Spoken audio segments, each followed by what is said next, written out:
Arturo Dark Knight. He's one of our best listeners. Oh, UV. Okay. UV? Did you just say UV? Why is there a chicken in my parking lot?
And welcome back, ladies and gentlemen, children of all ages, to the longest running live stream in the Star Wars Galaxy Heroes community. I'm your host, Ranger J 1999. It is Wednesday. It is Hump Day. Whip out your pickles, stroke your Wookiees, get those goddamn emojis going in the chat. I can see the pickles are flying all over the place already. And welcome to our stream where we discuss the latest and greatest Star Wars Galaxy Heroes news and notes and give you a little bit of insight at what it all means. Glad to see you guys here. Hope you're having a fantastic day on this Wednesday. Holy shit, did they drop some news on us today. And we've assembled a awesome panel for you guys to discuss it and get into the nitty-gritty of it. Oh, I still have my gameplay up. Oops, let me go to the forums. Don't worry, we'll get back into the gameplay here in a little bit because we're going to have to look at some stuff. But joining me as always is my heterosexual life mate and co-host, Dr. Finn Medicine Woman, the Troll Extraordinaire. Howdy, peoples. What have you been up to, Finn? I saw you were cutting your hair earlier. Earlier, I cut my hair like a week ago. Oh, I saw hair shavings in the general chat. I thought maybe finally you decided to Oh, no, that was a while ago. Oh, okay, I don't know. Just throwing that out. I sent it to the VIPs, yeah. Yeah, nobody cares. So with Finn here, first thing we'll say is that we will be doing a Q&A tonight, especially after the news today. So if you have questions, pop those in the chat. Make sure you put the word question to your actual question statement. That's how we scoop up questions. We filter by Nightbot. If you don't put the word question in front of your statement, Finn ain't gonna see it. And as much as I blame Finn, you can't blame him for that because that's your stupid monkey ass that didn't do it, right? Not us. All right. Also joining us from the crew, we've got the sexy Buddha himself, the lightsaber builder extraordinaire, Mr. Loki. Loki, how are you and your harem doing? Hey, good afternoon. Yeah, what have you been doing with the harem today? All right. You're looking a little rough there, Loki. Have you been out partying, man? What's up, man? Yeah, something like that. No, I'm actually out in Vegas right now. That explains everything. Yeah. Yeah. Usually Loki's hair is all nice and slick and he's all presentable. Look at Loki. He's looking like he's had a rough night. Yeah, it's been fun, man. I can't complain. So, but I couldn't miss it, man. They dropped that big bomb update. So Loki, like he tied like 20 on, man. I'm impressed, man. Hookers and blow. Hookers and blow. Hookers and blow, man. Why did you call me? Don't call me. It's coronavirus time right now. I don't really want to get into the ball with that stuff. But me and Loki one day will visit Vegas with lots of hookers and blow. And he's going to bring the harem, I'm going to bring myself, and it's game on like Donkey Kong. All right, let me drink Sounds some bourbon good. Here. The nectar of the gods right there, let me tell you, folks. All right, we have an amazing panel. Let's start from the top and introduce these incredible people that are with us tonight to discuss the latest and greatest news. We've got Mr. Jigabachi all the way from Twitch joining us today. Mr. Jig, what's going on, man?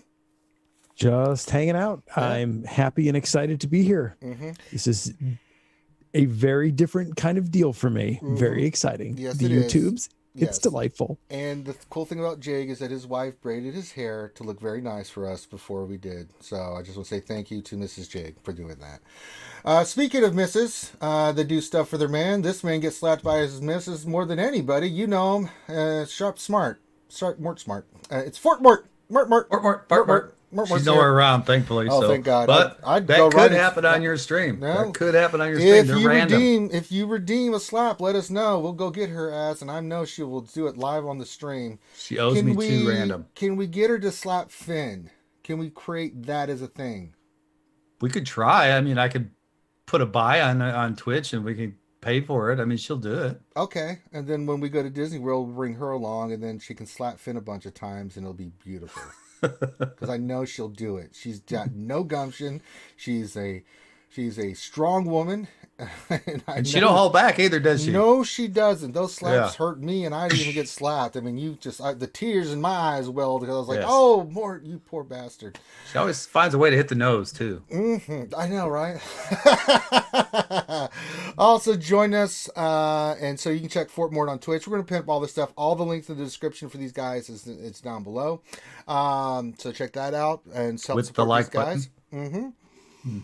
Also, join us. The third musketeer we brought along is something I didn't know ahead of time. Is a fellow Army Ranger, and someone's calling me. Who is this? It's spam. Of course it is. I thought I had the phone on mute. It was on vibrate. For a minute, I was like, Satan?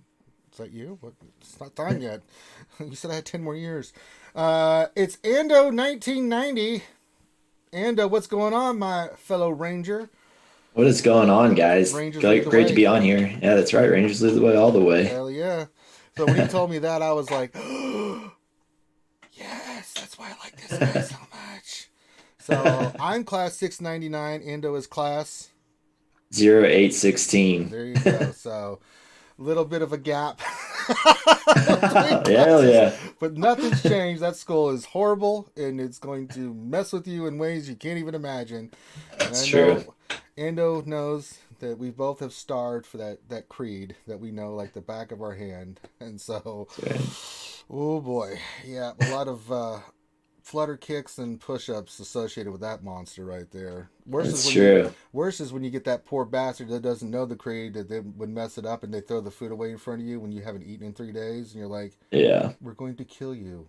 Not right now, but when you're sleeping, when you get that. When you're sleeping, yeah. Yeah, you're gonna get shivved. So, all right, if you're new to the show, it's pretty interactive. That's everybody we got. That's the whole panel. We're going to get into it here real soon. Just a couple other things, housekeeping and mechanisms we got to get through. So first of all, there's all kinds of fun ways for you guys to interact. If you're a sponsor on YouTube, you got all the emojis, things of that nature. You can do super chats. If you have questions, you want to get ahead of the line, you can do super chat that way. Or if you just want to say something funny, get our attention, you can do it that way. We have stream elements.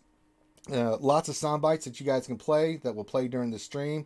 Also on Twitch, we've had a numerous amounts of times where we've been on YouTube and Twitch has gone bananas because we're getting hype trains on Twitch when we're not even on goddamn Twitch. So that's the thing. That's just what it is. I encourage everybody, the guest panelists, to be listening to the stream because I'm sure the skewers, being the mentally damaged people that they are, will start doing that here very shortly. So yeah, it's a thing. Finn, we usually have a shout out word of the day. We'd like to say hi to everybody in the chat. Finn, I don't think we discussed it, but do you have a shout out word of the day? Shout out word of the day today is ship. S-H-I-P. There's Don't no way you can this. mess this up. There's no way. Don't misspell this. S-H-I-P. There's no way. P. Just making sure nobody Sierra misspelled Hotel, India Papa. There's no way you can mess this up. Now we will watch the chat as the skewers completely bork this up. I think shit's going to be spelled a lot. I'm just waiting for it. There it is. First one from Ouchie Girl. I knew it. Did I call it? Did I call it, Finn? I know the skewers. So there it is. The first one in there. So I'm sure there'll be more on the way. That's not even close, Ouchie. I don't even know what word that is. Okay, there it is. Yep, there's a lot of more foul language being in. Nope, shape's wrong. Sheep is wrong.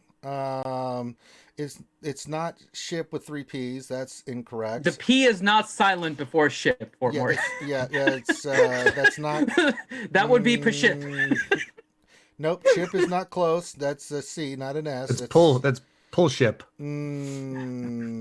No, it's not shipped. We're not shipped anywhere. Okay, there's no ED as any part of that spelling there. Listen, guys, when you don't get your name shouted out, don't bitch to us. Y'all the ones that got to learn how to get past a third grade education, not us. So, we actually spelled it out. All you got to do is hit those 4 letters on the keyboard, and it's not our fault that you can't do it. It's not Sheepy who did that. Gav P, you're a very bad man. You're very bad. I want you to Loki, go. why can't things just be life. simple? Why can't chat just type ship when we say ship? It's not shill. Get out of here, Nightmare. It's not shill. What is It's wrong not with you fun. folks? You could have had the word of the day be like funk. Our viewers are fun. That's why. Get those goddamn sheepies out of here. What are you doing? Stop it. That's awful. That's absolutely wrong. So all I'm saying is when you don't call your name out, I don't hear you bitching or moaning. You guys didn't call my name out. Well, did you spell ship correctly? No. Well, then there you go. So don't blame us. Blame yourself. All right. Well, panel, we have quite a bit of news to cover today. Holy shit. Speaking of shit. All right. Who did the sheepy? Who was that? I didn't see it. Damn it. Someone's already started the nonsense. You get that sheepy out of here. I don't want to hear that goddamn meh. Don't want to hear it. Don't want to see it. Don't want to know about it. All right. It's begun, Finn. All right, Graham. I'm going to punch you in the dick. You better knock it off, man. I don't want to hear sheepy, you bastard. Get it out of here. It's not even correct spelling of ship. Sheep, ship. No, wrong. Stop it. All right. So, no contingent. It's not a holy ship. That's not even. I'm not even going there. Okay. So, big news today. Let's get into it. Oh boy, Finn. Where do we want to start on this? Do we want to go to the requirements, or do we want to go to? All right, Doc. Oh, y'all gonna piss me off. We're gonna mute that shit here in a second, man. Quit playing the goddamn sheepies. Y'all want to fight? Y'all lose. I'll turn this goddamn car around right now, kids. I'm not playing with y'all tonight. Do we want to go to the new requirements? We're gonna go requirements. All right, let's go to the requirements. So let's just go there. From our good friend and supporter.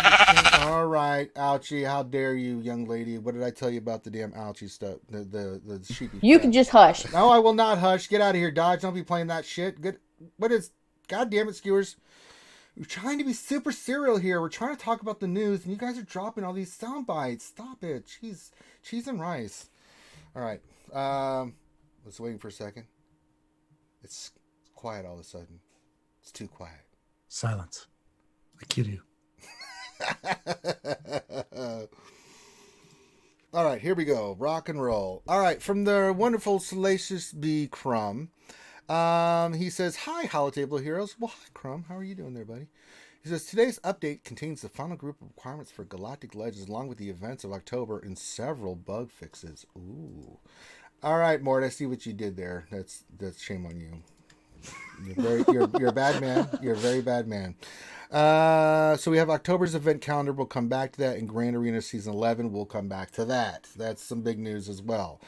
And they go right into it. So the first thing is they increase the ship defense slots to 2 for Grand Arena Championship Division 1 and Division 2.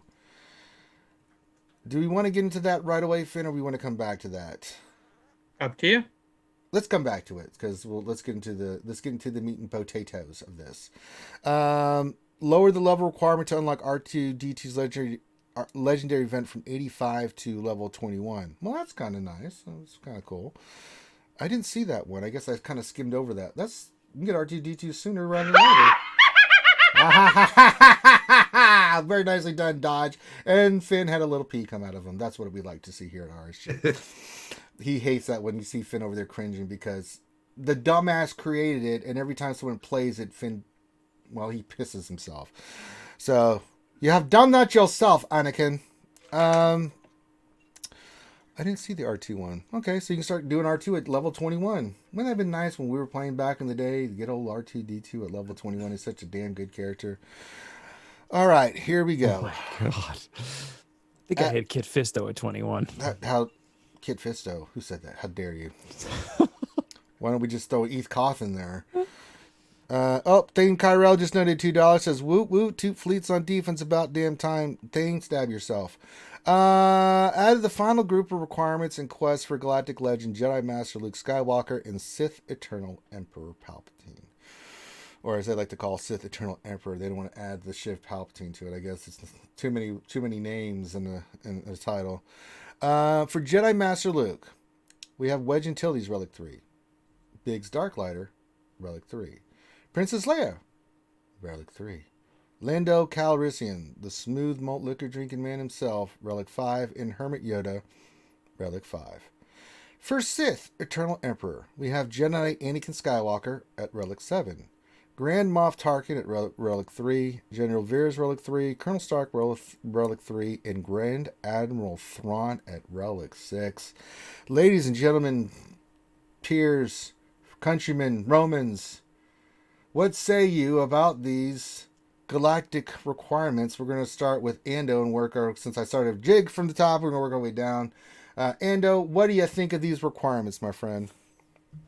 I'm surprised. Honestly, I'm very surprised. I'm happy. I think they're pretty equal. I mean, when I say that, there has to be some context, I guess, added to that. Like, if you've been playing the game for a long time and you've kind of been collecting these characters as you go, right? Like, if you're like a 2 and 2.5, probably even 3-year player, these might be a little bit harder because the push for the longest time was, hey, just save up all your get currency and go for Malik and gas and stuff like that. Don't worry about Wampa and Hoda. Those guys will come later. But now, you're probably going to see a reversal in that. But yeah, overall, I'm super excited. There's a lot of cross pollination between the JKL event and these characters, which is always nice.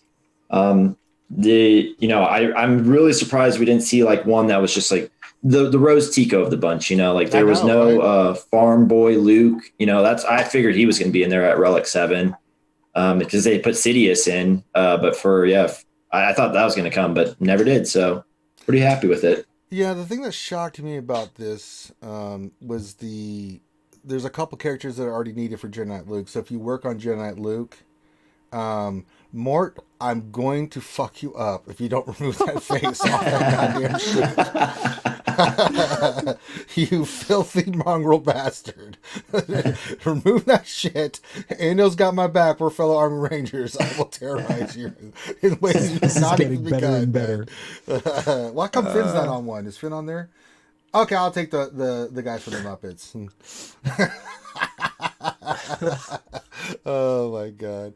But yeah, that pleasantly was surprising. I mean, I thought the Luke thing still bothers me, and I think it does Finn because it's a character that comes every 3 months. It's not a character that once you're ready for it, you can just go get it, right? But this, with the cross pollination that you talked about, pretty good. More, what are you thinking about this stuff, man? I think they gifted us Thrawn. I think that's amazing. Everybody should have that Thrawn. This is, and I said it earlier when we were talking, the one thing that pointed out to me that this isn't horrible, everybody I talked to, nobody brought up the bundles. And that tells me that, because usually everybody's griping about the bundles. So that just tells me how good this really is in comparison to the past. Yeah, so I'm happy about it. We'll get to the bundles here in a second. Mr. Jigabachi, konnichiwa. Your thoughts, my friend? I absolutely agree with Ando. It's legacy soft. For players that have been playing for a long time, these are requirements that almost everybody had. I mean, I have all these characters except for the 2 new ones already at 7 stars. I didn't push for it. I was awaiting a curveball, and I didn't know what the curveball was going to be. We all were. I'm really happy. The dark side ones are a little bit steeper, but that's what you get if you want to have a red lightsaber. Yeah, it's true. That's very true. Speaking of the dark side, Loki over there in Vegas trying to recover from being up for 48 hours straight. Loki, what do you think, brother? I was pleasantly surprised. I think sounds like a lot of us are older players on this stream. So, we called gas, I think 2 weeks ago. Our viewers said that in the chat. We went with it, and it looks like it's true. The troopers were a gift for me. You know, it's a lot of these characters. We called out Princess Leia, the Hermit Yoda. That's fine. Lando, what we have to relic him up. 2 more relics because a lot of us have him relic 3 from the Jedi Knight Luke event. So it's definitely a gift.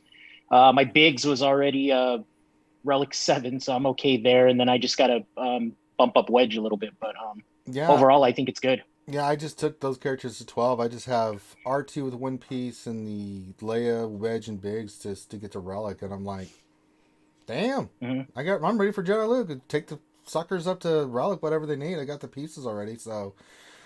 Oh, Mort, there's Finn and there's me as Sheepy. God damn it. Oh, Jesus. All right, Dr. Finn, let's get your thoughts, because me and you were not too happy about the Jedi Knight Luke requirement, but what are you thinking now that they've included some of the pieces that are part of Jedi Knight Luke for this? Are you thinking that this is a little bit better, or how are you feeling about first Jedi Master Luke and then maybe Sith Eternal Emperor? No, my opinion is pretty much the same. I mean, this honestly hasn't swayed it one way or the other. The biggest problem to me with... They've set these up, I think, in a way that is actually somewhat responsive to what the community gave as feedback. The problem with the Rey and Kylo was that you needed so many useless characters, and it felt like you were investing in characters that you just didn't use afterward. Yeah. So these two basically give you 2 different paths to a Galactic Legend. The Emperor one has much easier characters to acquire, right? I think overall their relic levels are slightly lower, but the characters are far more useless in comparison, right? Some of these characters in here aren't useless, like the Imperial Troopers, Thrawn, Anakin, right? They can be used. Tarkin is a little bit of a niche character, but he can still be used. So Emperor has more of the less useful characters.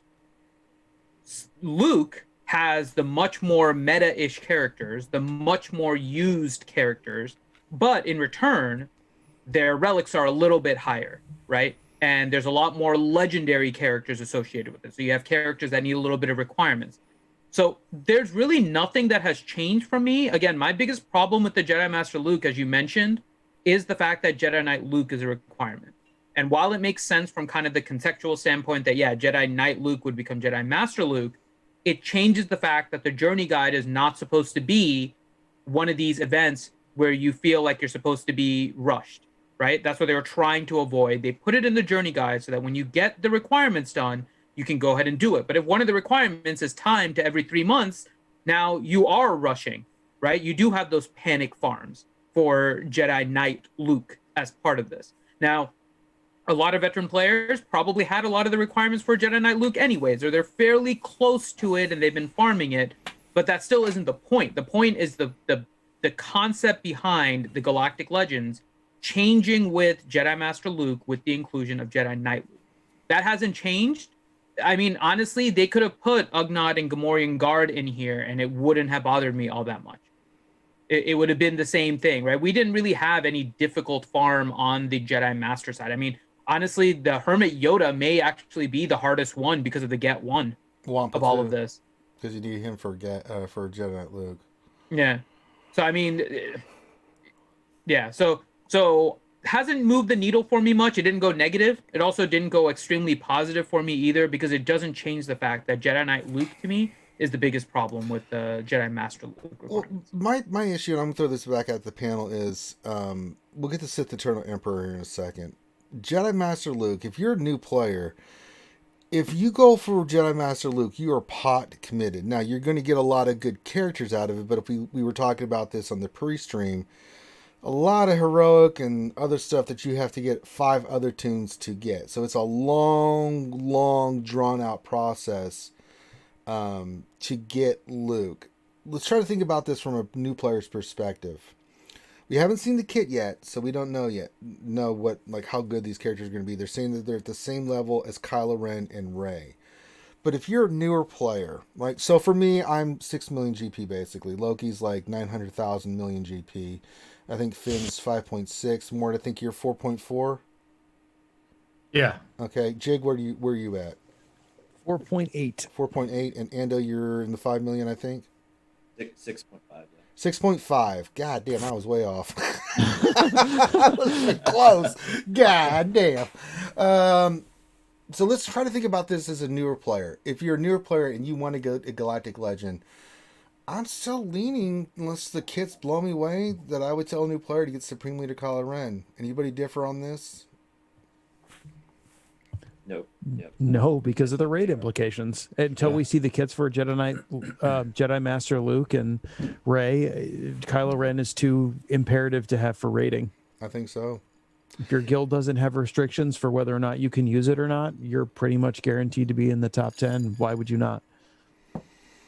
Yep. If a new player came to you and said, I want to get Jedi Master Luke, what would be your response? The first thing I would say is this game is a process that takes place over long periods of time. Unless you're willing to learn how to play a resource management game and enjoy being in a resource management game, this might be the wrong game. What do you guys That's think? what I would say first. And what do you think? More, if you get a new player come to you and says, I really want to get Jedi Master Luke. He's my favorite character. They don't have any Galactic Legends. What would you say? So Yeah, like- go ahead. Go Go ahead. No, more, you go ahead. I'm looking at something. I'm going to answer just a second. Okay, go ahead, Ando. Okay. Well, I mean, I would just say, like, well, I mean, if it's a brand new player, I'd just be like, listen, what you should probably do is you should probably just get fundamental teams, basic teams, learn the game first. Don't rush yourself into. Bless whoever that is. Don't God don't bless rush them yourself. again. Jesus. Someone's got allergies. Is that your missus there, Ando? No, it's not mine. Not Is that mine. yours? Who was that? I bet it's a hooker in Vegas. That was my lovely wife, and I'm very sorry about having a very high-end audio That's all right. system. No, it's that okay. catches It's still the whole fine. room Tell her and I the- said God bless her like millions of times, hoping that would stop it. They did say bless you multiple times. I did not click the mute button there. I apologize. No, don't worry about it. It's not a big deal. I mean, you know how many times we've had funky stuff come here. We don't give a shit. I will be honest though. I think Ando's dog really needs to get out because Oh, yeah. he is He's like like- focused on Yeah, the go door. get and it's starting to go scare let me. your dog out, Ando. But finish your thoughts and go let your dog out, and then we'll go Yeah. to Mark. Yeah, no, I'd say, listen, like this game is a game where you can achieve everything. Like you can get everything, and you can get, there's no character that is just straight up like you absolutely must pay $100 so that you can get them. It's just, are you willing to put in the time and not? Like, again, I'd say focus on your fundamental teams. Get your bounty hunters up. Figure out if you like this game first. For the longest time too, like it's hilarious because people are like, well, the new guy, right? And it's like, but for the longest time, this player base was of the mindset that said, hey, maybe like don't make things to where you can just buy your way right into it, and everyone used to always just kind of like, sigh at that and be like, well, CG, all they care about is money. They don't care if you've been playing the game for 4.5 years, 5 years, or if you've been playing for a month. They just want the money, and if you got the money, then you're gonna get the power. And maybe this is a little bit of a Tip of the cap. virtue signaling, I guess. I don't know if you want to say that. I don't know. But yeah, maybe it's just a little something that they're saying, hey, like this is for older players, like you got GLs on the other side. Maybe they're not your favorite characters, but those are maybe for if you just want to spend your heart's desire out, and these are for more of the people that have been in the game for a little bit. All right, Mort, we go to you while we let Ando go release the Hounds of Hell. Yes, release the hounds. Who let the dogs out? Woof, So the woof, reason I woof. was, the reason I was taking a second is because I just want to make sure I was right. So it's pretty simple for me when I'm looking at. In order to go for Luke, you're also going to get the other Luke. Both of them require C-3PO, Chewbacca. Luke Lando. goes with Luke and Lando, and then Hermit Yoda. Yeah. So there's 4 or 5 characters that are in the same kit as the other Luke. So you're getting 2 almost for the price of 1. I don't know how you could go wrong. I can't believe CG did it this way. To me, it's a no-brainer. Yeah. Go that route. There you Well, go. I think it's a no-brainer for legacy players. From a new player Well- standpoint, or somebody at the, like a 900,000 GP range is Right. looking at this going, dude, this could take me until 2028. And you can't get Hermit Yoda or Wampa No. without Yeah. off. So that would be it- impossible. Yeah. So yeah, 100% agree. But if I was going to try to do an efficient, focused one, and I was patient, that's the route I would go. All right, Loki, what do you think, brother? Yeah, hit the button. I know the alcohol's still strong in your system, but No, I'm good, man. you It's sure? no, I got to work off my mobile devices, so but we're good. Sure, let's call it that. No, I think for newer players, I think first and foremost, try to find a good guild, and lean on them for the support and the guidance. But there's two benefits to it. So it's either you build your roster to benefit your guild, or you build your roster to benefit you. Going to farm Supreme Leader Kylo is obviously will benefit you in the stages of the game where you're getting to the HSR and you're getting to that left to the right side of the Gear 12 and all that. So if they're going to go directly to Jedi Master Luke, then obviously like what the other panelists said about you get all these other tunes on the way. That's they're really good, I guess, too.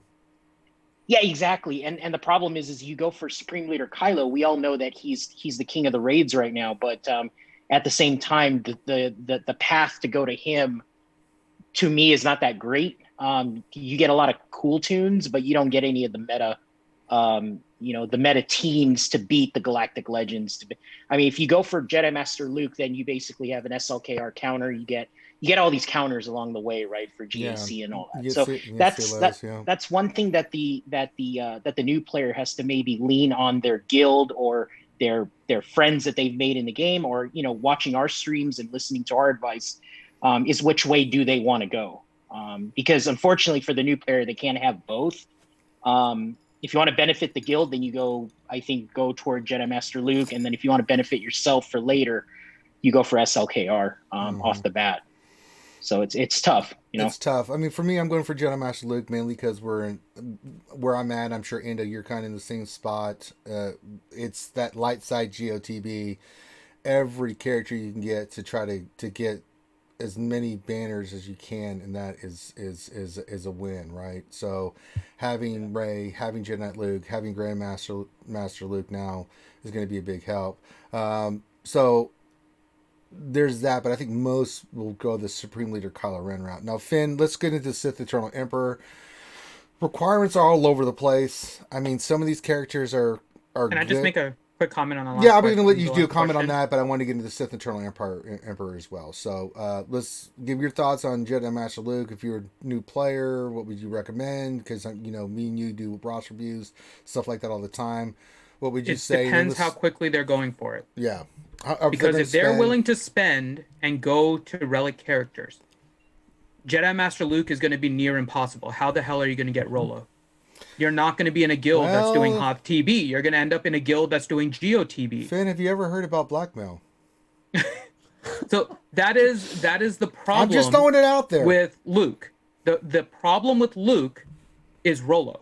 Rolo is basically a restricted access character to what? It was the bounty events and for the and then Hoth TB. So if you are going to spend and you're going to up your GP, right, you're going to end up needing to go into a lower guild of some kind, which can potentially slow you down. It's a problem with Jedi Master Luke for a newer player. Now, if the newer player is looking just to work something over time, not spending, then they would end up in a Hoth TB guild. They would work towards their Rolo shards. Then it can be a better process for them to go towards Jedi Master Luke. So how they're spending is going to be important for me to determine whether or not to go there, because it's not easy to get Jedi Master or to get Rolo. Well, I see in the chat they're saying Rolo you can get with Get, and you can also get from the. But you also need Wampa and Hermit Yoda. Yeah, but I mean, how are you going to? Those 10 shards a month of Rolo ain't going to be like. That's what I'm saying. The problem is you can't get Rolo fast enough because you have to spend your Get One on Wampa. You have to spend your Get One on Hermit Yoda, and then you have to spend it on Rolo.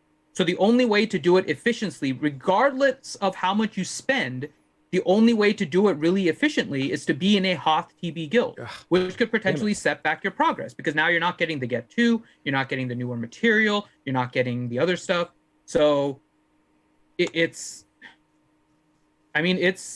I would think that it's going to be Kylo for the lower ones, Colorado. and then it would be Hoth if you're willing, or if it'll be Jedi Master Luke if you're just going slow.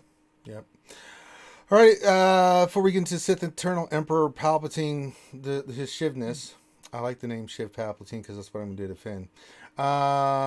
Hit the thumbs up, guys. We got 150 something people watch us, only 39 likes. Come on, folks, give us a little bit of love, especially for these guys. Also, in the description, check out They're these other saying, guys' by the way, channels. they're saying Rolo is Get 2. That is an awful waste of Get 2. That's an awful Seriously. waste of Get 2. You're spending it on Rolo instead of saving it for Gas and Malik. Like, this is the still Get problem. 1, but the problem. Well, they're Get 1. Sorry, the Get 2 is the Malevolence and Negotiator. So now right, you're going to drop the in gear, that you need, and the gear and everything. Like, you're missing out on so much if you're using Get 2 on Rolo. Seriously, you're using it on Rolo. just consider that for a second as you look at your roster and whether or not you would use Get 2 to get Rolo shards. It is much better for a newer player just to go through the normal process, work towards Jedi Master Luke, go through Hoth TB, work with your guild. Like Loki's saying, a good guild is important, but work through with your guild. Start with Hoth TB, go to GOTP, build up your roster, get Leia that way. But honestly, don't do it if you're speed running. Then you have to go for some of the other characters. You have to go for Kylo Ren probably instead until we see the Emperor kit. Yeah, because Emperor is actually fairly easy too, and if his kit blows like Kylo out of the water, then it's a little bit better. Well, let's talk about the requirements now that we've seen all the requirements for Mr. SEEC. It's not just Spanish for yes. It's a name of a new character in Star Wars Galaxy of Heroes. Mort, we'll go to you first. The requirements for old Shiv Palpatine, the decrepit version. What are you thinking there? The newest one, Sith Eternal? No, the old one. What? Yes, the new one, you freak. Come on. I missed the first part of that. Okay, so that's what I got in the background right now. And as I'm looking at it, they're saying that a lot of these are the older. The Empire sucked for so long. Vader's now amazing. Anakin's always been fairly amazing. You always got Thrawn for the utility. And this is definitely, looking at it, the free to play way to go. You can get every one of these characters with next to no restrictions other than having to play the lousy Phoenix, and then Piet is the cock block. Yeah. So this is an easy route to take without a doubt. And he's about to be free to play here very soon. They said they were rushing him. So yeah. Some of the characters on the Sith on the Emperor side are they're really easy to get, but some of them are really garbage. I'm sorry. Who runs Krennic? Krennic sucks. Royal Guard can lick my ass. I mean, I don't care what you say. Maul even at relic level is still garbage. I mean, yeah. So. And what do you think about these characters for the dark side? I mean, it's way more free to play friendly, and these characters are easy to get. But Mandy has some bleh characters. Yeah, absolutely. I mean, it's going to be one of those. It's going to be interesting to see how this all plays out. Like what the leaderships of each of these characters do to all these kids. I was really surprised to not see Sith Trooper on there. He literally has a ability that says Emperor's Legacy. So I figured he was going to be on there, and I saw again cross pollination between JKL and some of that stuff. Wow, it's crazy they don't have him on there. And but yeah, turn your mic up. I don't know. Don't listen to chat. If chat says they can't hear you or your volume's low, they're messing with you. They did that to Finn the other day. So oh really? Yeah, they're trolling your ass. Got him. All right. Is it better now? Yeah, there you go. Okay. Yeah. So I don't know. They're very dated characters. I think that's one of the big things against the Sith Eternal Emperor requirement. Like Sidious, I mean, he just hasn't been useful in ever. Now, if they come out with some sort of rework or a retuning like they did with the vets, and maybe just bump up his damage or something, then maybe it's not such a hard R7 to swallow. But some of these are definitely a lot older, but they are very accessible. So like everyone else. All right, Jig, we'll round this section of this part out. Any final thoughts on Jazz Hands Palpatine there? I actually do have some thoughts about that. And the number one is that Vader in one day went from a character no one cared about and no one used to literally one of the most ridiculous characters in the game. Yes, he did. At any given time, any one of those characters that are on that list could get turned into something ridiculous. They're giving us the requirements, but not saying whether or not any of this stuff is going to be part of changes. Sidious could turn from being what he is to being like one of the most obnoxious characters, because he has the potential to be one of the most obnoxious characters in the game. All it would take is a minor retuning. Does the character deserve it? Yes. Just like Mace Windu does. No. I mean, it's a character that's iconic throughout the whole series. Vader was iconic throughout the whole series, and no one cared. And he was terrible and bad and bad and bad and bad. And then all of a sudden, boom, everybody has to have him at Relic because he's obnoxious. He's obnoxiously good. That's what I like about it. That's what I'm saying. It's absolutely insane. It's crazy. It's cray. Finn, we're going to let you have the final word on this before we move on. Anything else?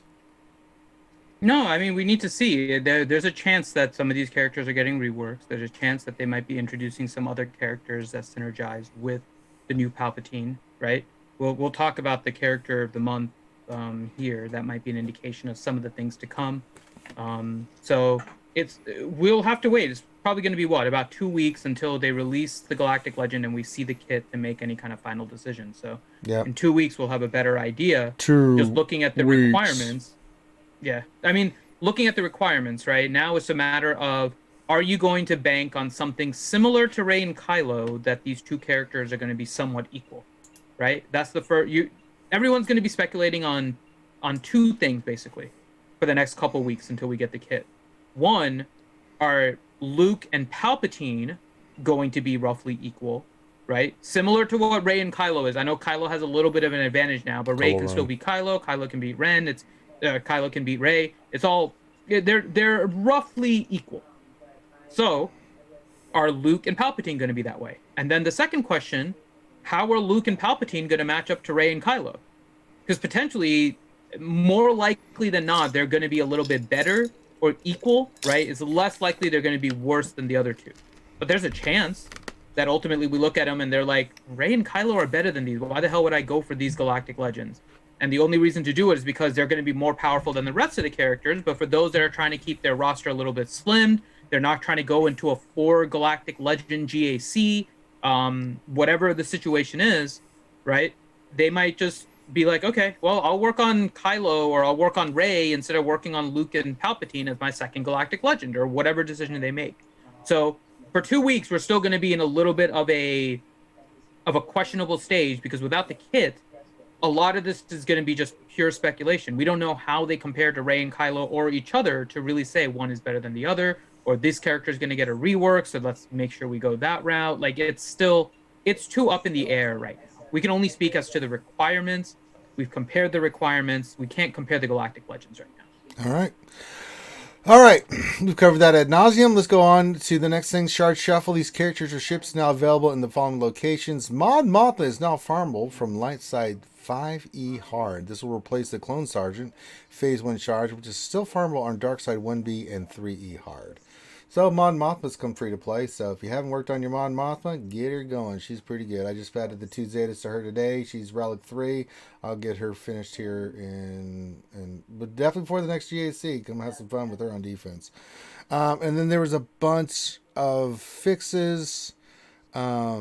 And then we had a post, also a known issue with Darth Revan applying Deathmark at the end of the turn, even if the enemy unit does not fall below 50% health. And you can see here for more details. They're aware of this bug. Mort, I hate you. And you can see that for more details. Packs and bundles. Gear 12 Plus bundle. 3 of the most powerful Gear 12 pieces are now available for purchase. Pick up the extremely rare bundle and power up your best characters with the MK12 Armor Tech Fusion Furnace, the Stun Gun, and the HoloLens, and more. The bundle includes all 3. It'll be available on today. So that's one pack. The next is the other Gear 12 bundle that gives the thermal detonator, the keypad, and the data pad, available today. The Sith Eternal bundle. Now we have 2 bundles that are like this. We have the first of all, we have the Eternal bundle where you get 15 shards and a bunch of salvage. There's also a shard one where you get shards with crystals. So that's another one. You have the Emperor's Vanguard pack, which gives TIE Bomber blueprints. Yeah, for 14.99 crystals. Okay. And then we have the same kind of thing for the Jedi Master Shard Pack, where you get Hermit Yoda, Lando, Biggs, Princess Leia, all that stuff that's came out today. Reign of the Sith Eternal Shard Pack. Again, those the 24.99 pit crystals, where each pack rewards one card of each of those were between 5 and 15 shards. So if you're spending $24.99 for 5 to 15, it's bad. It's bad. Okay, don't be wasting money on those. Those are bad. Okay, those are real bad. Don't be wasting crystals on those. Same thing. You got the light side version where you've got like the 15 for each character. I gotta say the gear packs for me. I'm gonna go around the horn here, around the corner, as old Grande Patroni's in the chat would say. I think the gear packs are pretty solid. Looking at them, I don't have any problem with those. I think if you're looking for finisher pieces, those are pretty, for the price, they're pretty solid. These character geared packs and stuff, especially with some of the characters that they released, why the hell would you buy these unless you're like right there and you just need like you're right there for 7 stars and you just want to finish it off and get some stuff for them? I don't see why you would spend for any of these characters, especially with most of them being in arena, cantina, and stuff like that. Anybody can pipe in, but we'll start with you, Jig. Packs, pros, cons. What do you think, man? I don't buy the packs. I've never bought the packs. I don't have any delusions of grandeur about having to have something immediately today. This is a game over time. My whole goal is to just enjoy the process, and the process to me is never spend $24 to start it. I mean, even if I'm really close, I'm just going to wait and let the process go on. I've never been a big proponent to it. The reason being is because I learned my lesson during Rogue One. Chase Malbus or Chase, whatever, Baze and Chase, whatever. When the game came out, or when those two characters launched, they were the most dominant thing in arena. It was so ridiculous that you didn't have a chance. And so I said, screw it. I'm going to spend $200 to get Baze and Chase. And I did. I was in arena for 4 months until CLS came out and just removed Baze and Chase from relevance, period. I just, from that day forward, I was like, nope, I'm not doing this. Okay. Fair enough. Ando, what do you think, bro? Yeah, so I kind of agree. Like, it's just like the gear. Because the grind for the gear is crazy. But yeah, I mean, shards. The value is just not there. Maybe if it was higher. Some of them, like I was just looking in the store. Like, some of them are basically just the do-over of the marquee pack, which that's all right. I mean, it's not like it's great value, but like it's not like heinous either. But like some of them are just like straight up like trying to be predatory. Like they are like, oh yeah, we're going for the guy that like panics when he doesn't have something, and that's like what they're for. But yeah, I'd say I kind of agree with you. Like the gear makes a little bit more sense. Some of those pieces are freaking ridiculous to try to get, and they would take you a while to farm. And so it would definitely speed that up for you. But like the shards, yeah, not for that amount. All right, Mort, what are you thinking there, brother? Just say no. How dare you, sir? Everything Jigabachi said is exactly why you shouldn't do it. And it changes so quickly in this game. Look at how quickly we got Galactic Legends back. And the only thing I ever buy in here is for crystals, and usually it's because I'm making content and I need to refresh and I don't have time to wait. So I buy crystals for that reason only. Typically once in a blue moon for gear, but I will not. No, I won't touch the packs. Okay. Loki, what are you thinking? No, I agree with the panel. Buying shards or going for these shard packs hasn't been a good deal for a long time. So they haven't put anything new out in terms of speeding up your farm on shards, and just don't fall for it. Just take your time, and grind it out, and go from there. Biggs, Wedge. I mean, really, Leia. Why would you get those shards? They're so easy to get. In this, I mean, just be patient. Don't buy that shit. Seriously. And the gear I can kind of see because, especially with the furnaces and things of that nature, if you're close and those are hard to get and you're right there, sure, go for those. But not the character shards. I just don't understand it. Finn, we'll round off with you. What are you thinking there, homie? I like the fact that they put these packs as an option. If a newer player is doing Hot TB and trying to go after Jedi Master Luke and they've worked on Wampa, there's no other way for them to get Hermit Yoda. Lightside TB the TBs come around twice a month. Mm-hmm. Their acquisition of Hermit Yoda shards, which is what I think is the most important thing in these packs, is not going to be very quick. It's not for the other shards. The other shards can be potentially useful if like a newer player wants to see, like, let me focus on Hermit Yoda, then we can get some extra shards here, and then I don't have to spend my Galactic War currency on this character or my Cantina currency on another. But the Hermit Yoda shards in here does potentially help alleviate some of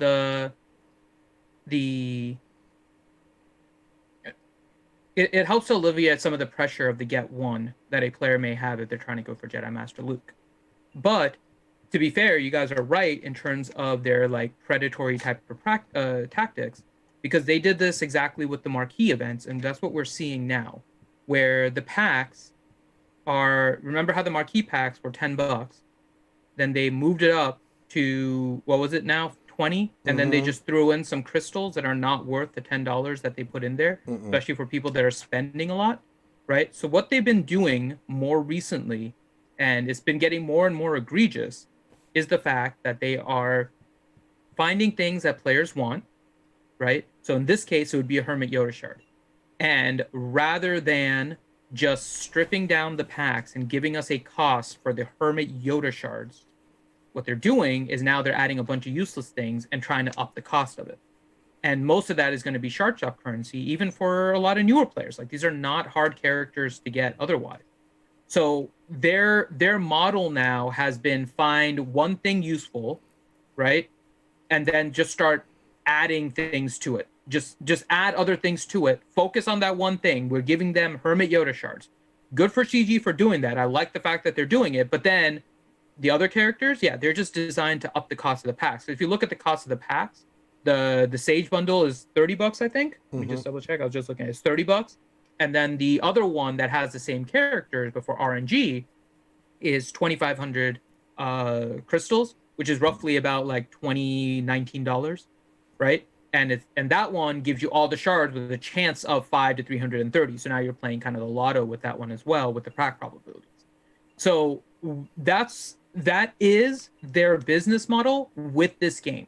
If you are spending, you're spending focusing on that one thing, knowing that you're wasting a lot of money because they're giving you a bunch of extra stuff. It is what they have been done. That's what they've been doing now for like the past year since they modified the marquee pack. And that is why we also tout them for some of the best packs being the ones that are streamlined, right? The packs that give us exactly what we want without all this filler crap. Those are the packs that we like the most. Those are the ones that we applaud them for. And that's probably the one that they're seeing the most purchase for. These packs, I don't think are going to be as valuable. Like, if you ask them the reason why they don't just break these out, let's say instead of, how many characters are there? There's 6 characters, right? And they do $30. So let's just assume that we evenly distribute it and it's like $5 for each of these and you can just break it down, right? Hell, instead of $5, make it $10. If they had a $10 pack with 15 Hermit Yoda shards and just minimal gear, hell, they don't even need gear. If they gave you a marquee pack of Hermit Yoda shards, I would be happy. I don't know about you guys. I would think that's a good pack because that would be some way for players to get Hermit Yoda without all this other filler crap, not wasting $20. They could do the same thing with crystals. Instead of 2,500 crystals, make it 999 crystals for 5 to 330 Hermit Yoda shards and let them just go at it for 1,000 crystals a pop rather than 2,500, right? And we would look at it and be like, okay, they're giving them an opportunity. It's still kind of expensive, but it's not nearly as bad as what they're doing now, which is they're price gouging using other stuff that players don't need. But that's their business model. So if you're spending, it's just something you have to get used to now that you're spending on a bunch of stuff that you don't need in order to get the one or two things that you do need. All right.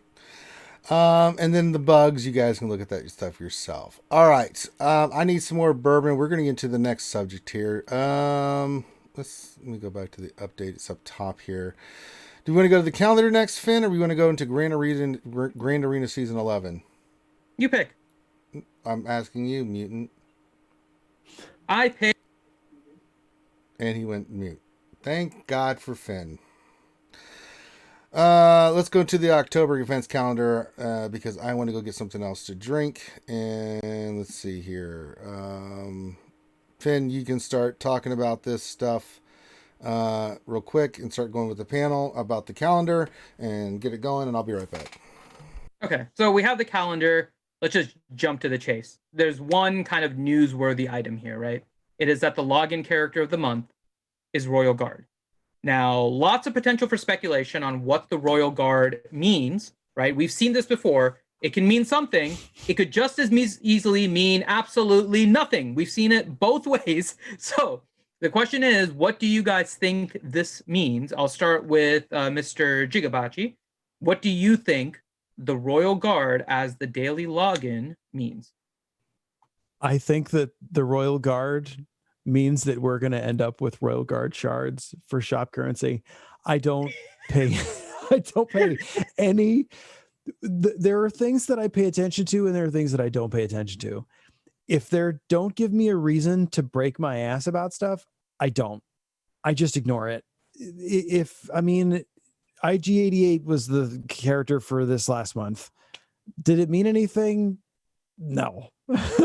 So you just enjoy Not the yet. fact There's still a week. They do have a habit of sometimes doing things in the very last week of the month. Just to be fair, we haven't seen everything yet. So far, we haven't, though. But even if let's say they don't, even if they don't, it's fine. If you don't have IG88, cool, you got charts. If you did have IG88, then great. I honestly don't pay attention. There are things I pay attention to in this game. That's not one of them. Okay, fair enough. Mort, how about you? I don't think it means a whole lot. I mean, they gave us IG88 last, and everybody hinted toward Mandalorian, but we haven't seen anything out of it. The Royal Guard, you get him as a new account, and like you guys are talking about getting the hooks into the new players. He's a prereq for the Sith Eternal Emperor. I think it's their way of saying, "Oh, here you go," even though you don't need him, because everybody gets all 7 stars at some point accidentally anyway. I don't think it leads to anything personally. Okay, Ando. Yeah, I think I personally think that it's just trying to signal at the fact that GLs are here. If you guys remember, like back in what was it, like January, February, I think it was like a Resistance pilot, and then like I forget what it was, the next one. But it was just all Resistance and FO. Like it was just like kind of like they like switched months basically. I think it's just trying to show us that that's when the release of the event is going to be here. Okay. And Loki, what are your thoughts? Same. I'm still wondering why they did Luminara like a couple months ago, and it didn't do anything. So I've given up on trying to decipher their login character algorithm. It makes no sense. Maybe Royal Guard gets a rework, but we say that every single time they do a login character, and the chances are none. So he's just there. I mean, I'm gonna go a little bit out on a limb then, comparatively to you guys.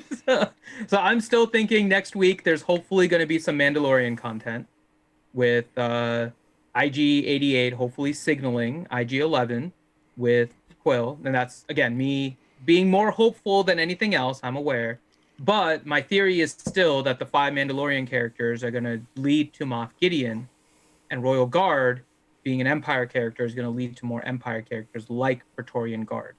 So that's my theory. I know Praetorian Guard isn't quite Empire, but it's in that realm. I think we're going to get more Empire characters, which is what Royal Guard is signaling. That's my hope, but we'll see. That's just optimism and hopefulness on my part. I'm aware.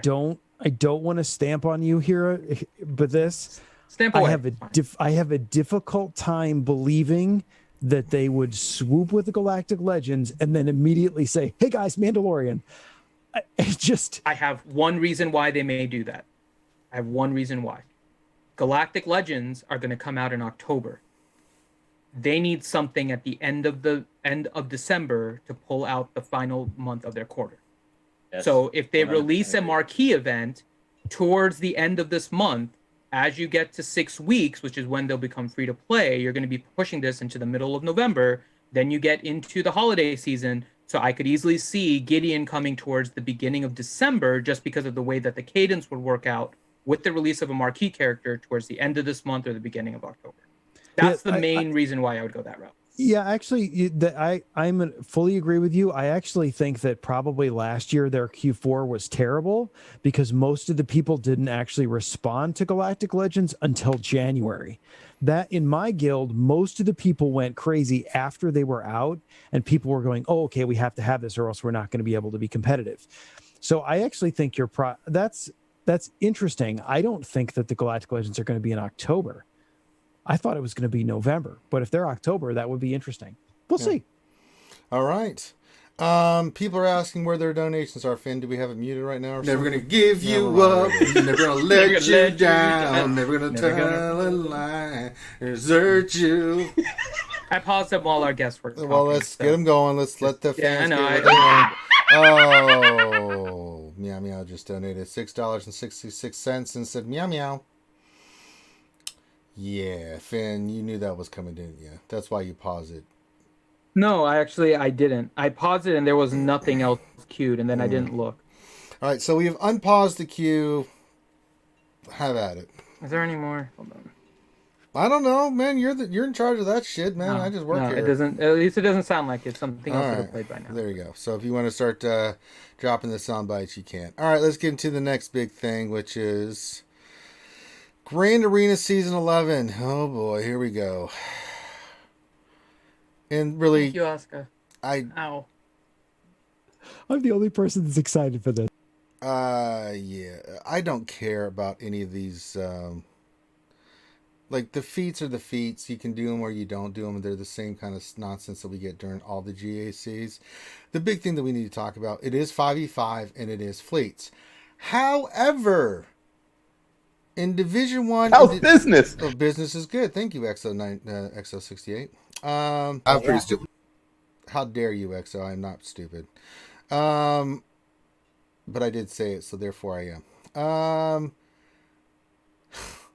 Division 1 and 2 have extra fleets. Discuss. I hate this shit, man. I hate ships. I hate... God damn it. God. Can I kick off? Go ahead, Finn, because you know I'm about to go cray-cray. Okay. So I actually think right now in the game, fleet is probably the most balanced game mode in the game. Every fleet has a chance of beating every other fleet. It actually has created a lot of balance and a lot of fleet arena shards. You'll see a lot of different capital ships actually taking in the top ranks. Now, some are a little bit easier to handle, and like Malevolence and Negotiator tend to be a little bit higher just because they're a little bit easier. But I think that fleet is right now the most balanced thing in the game. However, I have issues with the fact that they're putting 2 ships in GAC. Now, the main issue is that I don't think it has any say in the matchmaking. So far, whenever we've done any kind of check, even with 5v5 with one fleet, all the matchups seem to line up with your top 80 characters. Every time we ran any kind of bot or the Excel thing, and if someone wants to say that they found something different, I'm welcome to that. But when we've used any kind of bot so far to check it, it doesn't seem like the ship GP has really been included in the calculation. Hell, with the current GAC that we have with the 5v5, we have 7 teams on defense instead of 8. So instead of top 80, it should have been top 70 to begin with, plus your fleet team. So I don't know how the matchups are really going to be worked out here, because the matchups with trying to give this to Division 2 and Division 1 is based on your total GP, but that may not account for what your ship GP actually is, because you could have a very high character GP not focused on ships and be completely screwed with this whole thing because they're not balancing it out based on your ships at all. So I do have some reservations based on just how the matchmaking is going to work with 2 fleets when it doesn't seem like how one fleet has really worked so far. So we have, and Thane is saying it does affect matchmaking.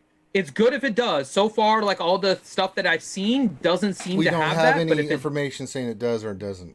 yes, so far, and again, if it does, then good. Then that alleviates that issue, and hopefully they look at your top GP of ships when they do the matchup, right? So it's not your total character GP that they're looking at. It's your top 80 characters. So if you're comparing your character GP and not your top 80, then that's not the correct thing. So yeah, Thane is saying I have less character GP due to my fleet. They don't look at your total character GP. They don't look at your total fleet GP. They look at your top 80 characters. So you can have 1 million more GP and still have the same top 80, and it's not going to make a difference. So that's the problem and how they're doing the matchmaking. Well, here's the other problem that I have with this. If you now go from effectively needing 2 fleets in GAC, right, to needing 4, because now you're going to have to beat 2 fleets, right? You've gone from needing 14 ships, assuming that you're full, right? I'm going to assume you're full here for this. You go from needing 14 ships to needing 28 ships, all because they've gone from 2.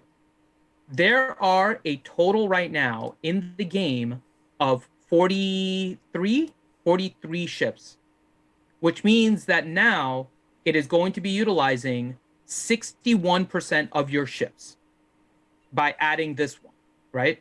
So that is over 50%. Do you know how much of our characters are currently being used, even assuming if we have 8 teams? We are using 41%. With 193 characters, we are using 40% of our characters. Why they didn't increase the characters first to see what the drain would be on having to use 50% of your roster, which has not happened in GAC so far, right? My first thing would have been switch this from needing 8 teams or 7 teams up to 10 teams, because that now means we're going to be looking at your top 100 characters, which now puts you just over 50%. And most people are going to be able to figure out how to do something with 100 characters rather than 4 fleets. Because the other problem with fleets, by the way, we don't have a fleet management screen. You have to figure out all of your fleet rosters every single time on their own. There's no presets.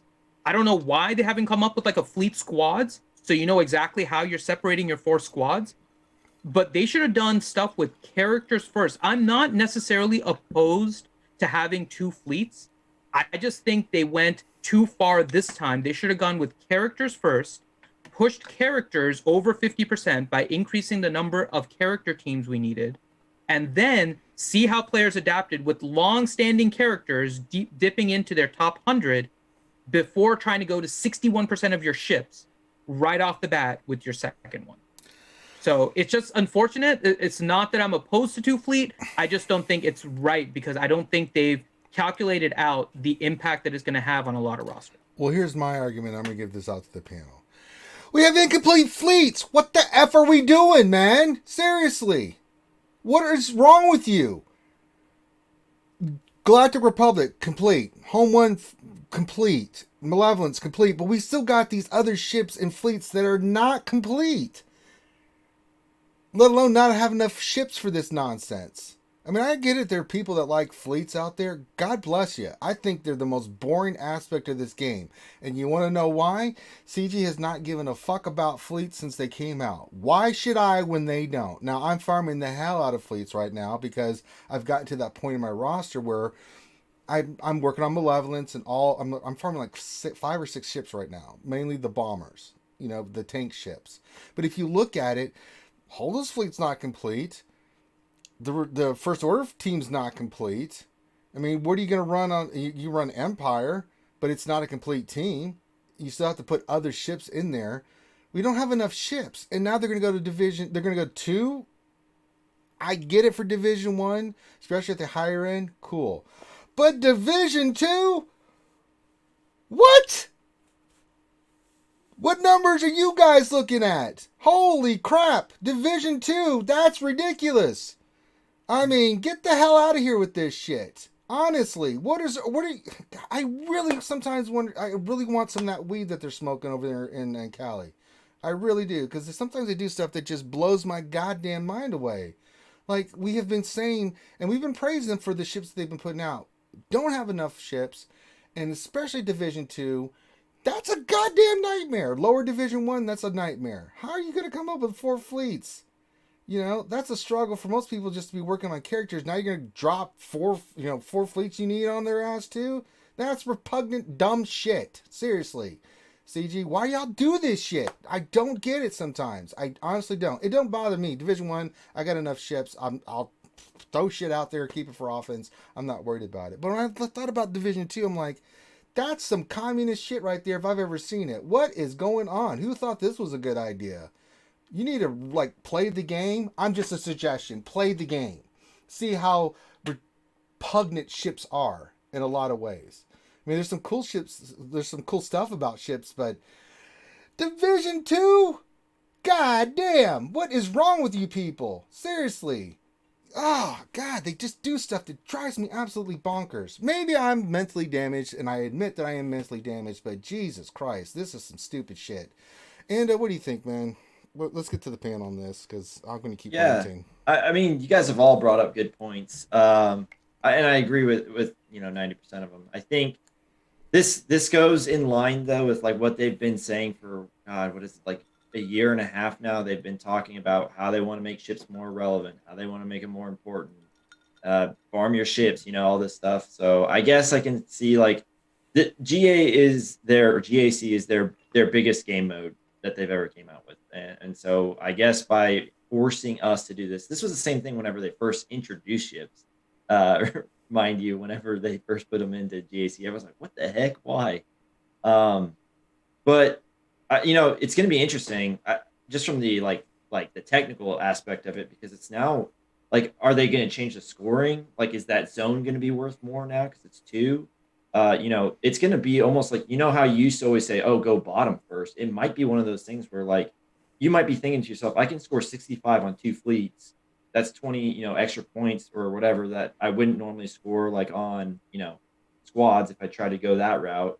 It might be one of those things where it's like the top absolutely must be locked down. Like you cannot afford, and especially if they say, hey, it's not just now 153 for conquering ships zone because there's more, squads in it.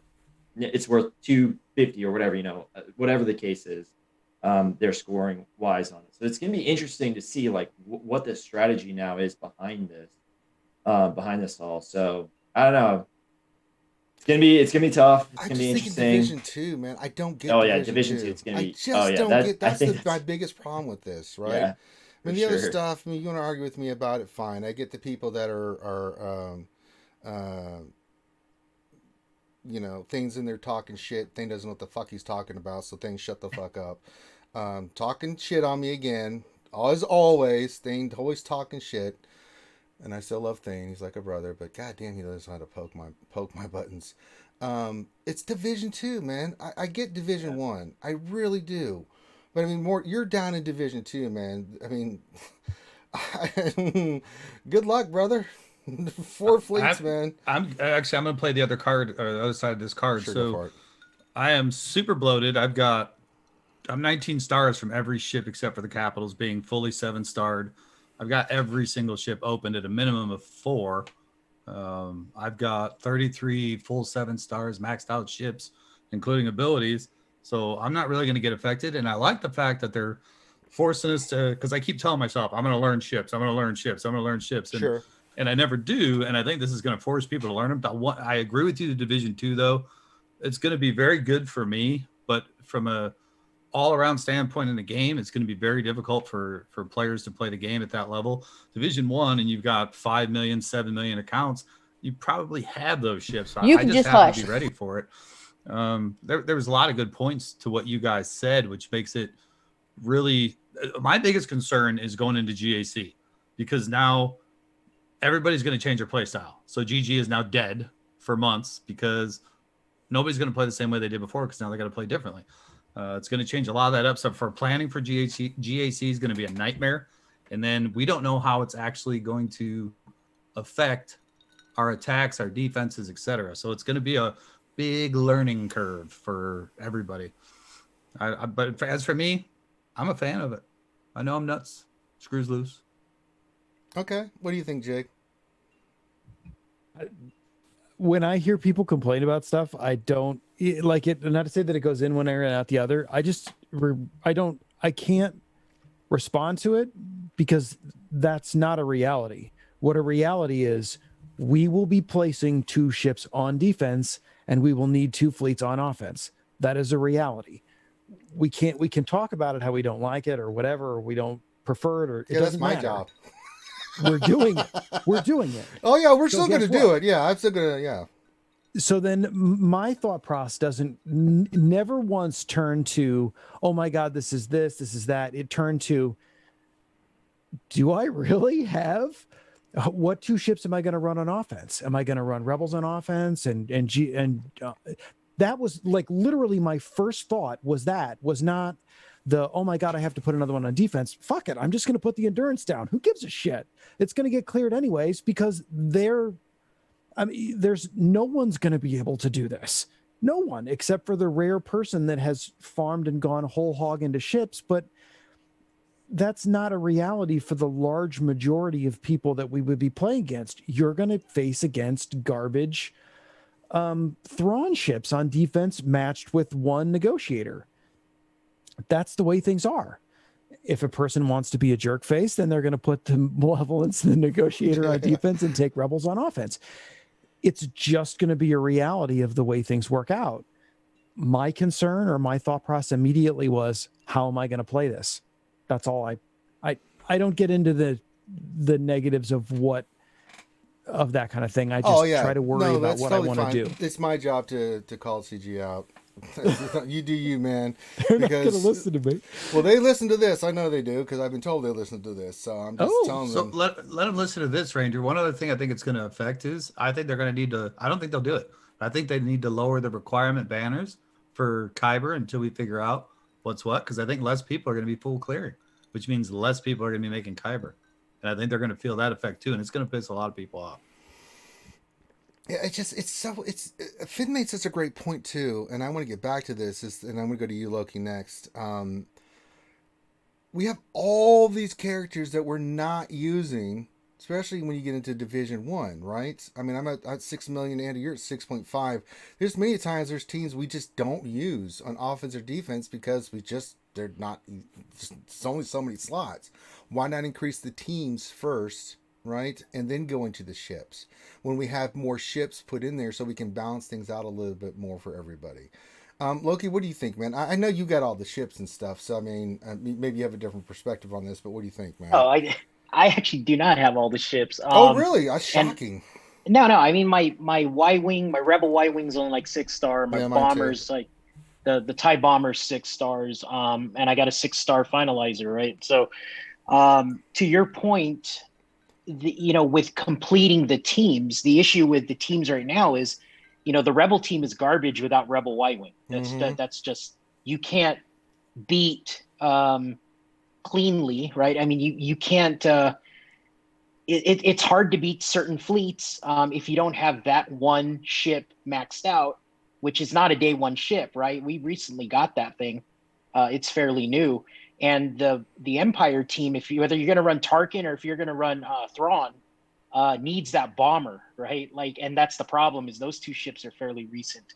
And then finalizer, if you want to have a chance, that capital ship has to be 7-star to keep up with all the relict pilots and the speeds and all that stuff. So I'm going to be dreading it. And to Ando's point, I was actually thinking the same thing about, do you protect the ship's area now a little bit more? Because if the ship's area is going to be worth double, and it's obviously worth more in the game right now, but if that place is worth double, that zone, maybe you stack your 2 GLs to protect the ship's area, and then you go a little light on your ships, right? You put some cheese in the back, or you do whatever you can so you can clear, right?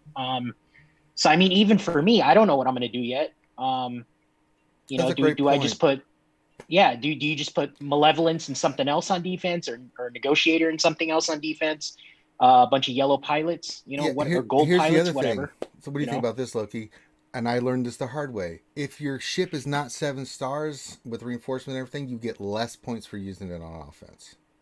Correct. So that's going to be, at least that's what I'm thinking, is I'm putting my, I mean, I actually have a 7-star Radis, so I'm probably going to put that thing on defense because I don't know what it's good for on offense. And like what you said, it's not a complete fleet squad Yeah, of I resistance. put it down for defense all the time. Right. Because So like, I'm not going to get full banners with it if I use it on offense because it's not Yeah. 7-starred yet.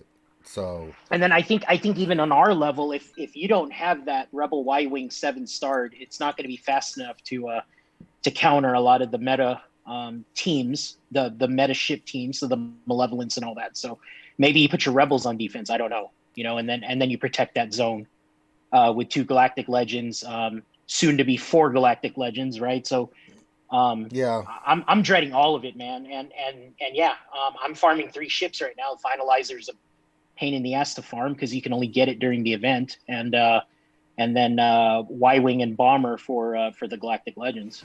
Well, yeah, and that's where I'm at. And the drop rates on ships, and I refresh them every day. The drop rate is poop, man. They really are. Mm-hmm. I mean, like I'm doing BTL, Hyena, Imperial TIE Bomber, Rebel Y-wing, Vulture Droid. I'm almost done with Hyena and Vulture Droid. They're about to be 7 stars, but the other ships, I just got Rebel Y-wing to 6 stars. BTLB is about to be 6 stars, but they're really not as effective until they get to that 7-star range. Same thing with Imperial TIE Bomber, right? So you might get away with that at Division 2, but if you're like lower end Division 1 or something like that, I mean, you're going to face somebody that's going to have some craziness, I don't know. I just...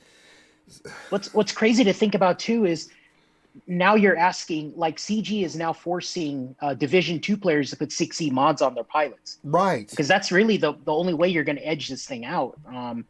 You can put a underwhelming fleet on defense, but, if you stack some 6E mods on it, it'll help, right? And maybe that's enough to get a hold or two, especially in that division, Yeah. So it's going to be rough, man.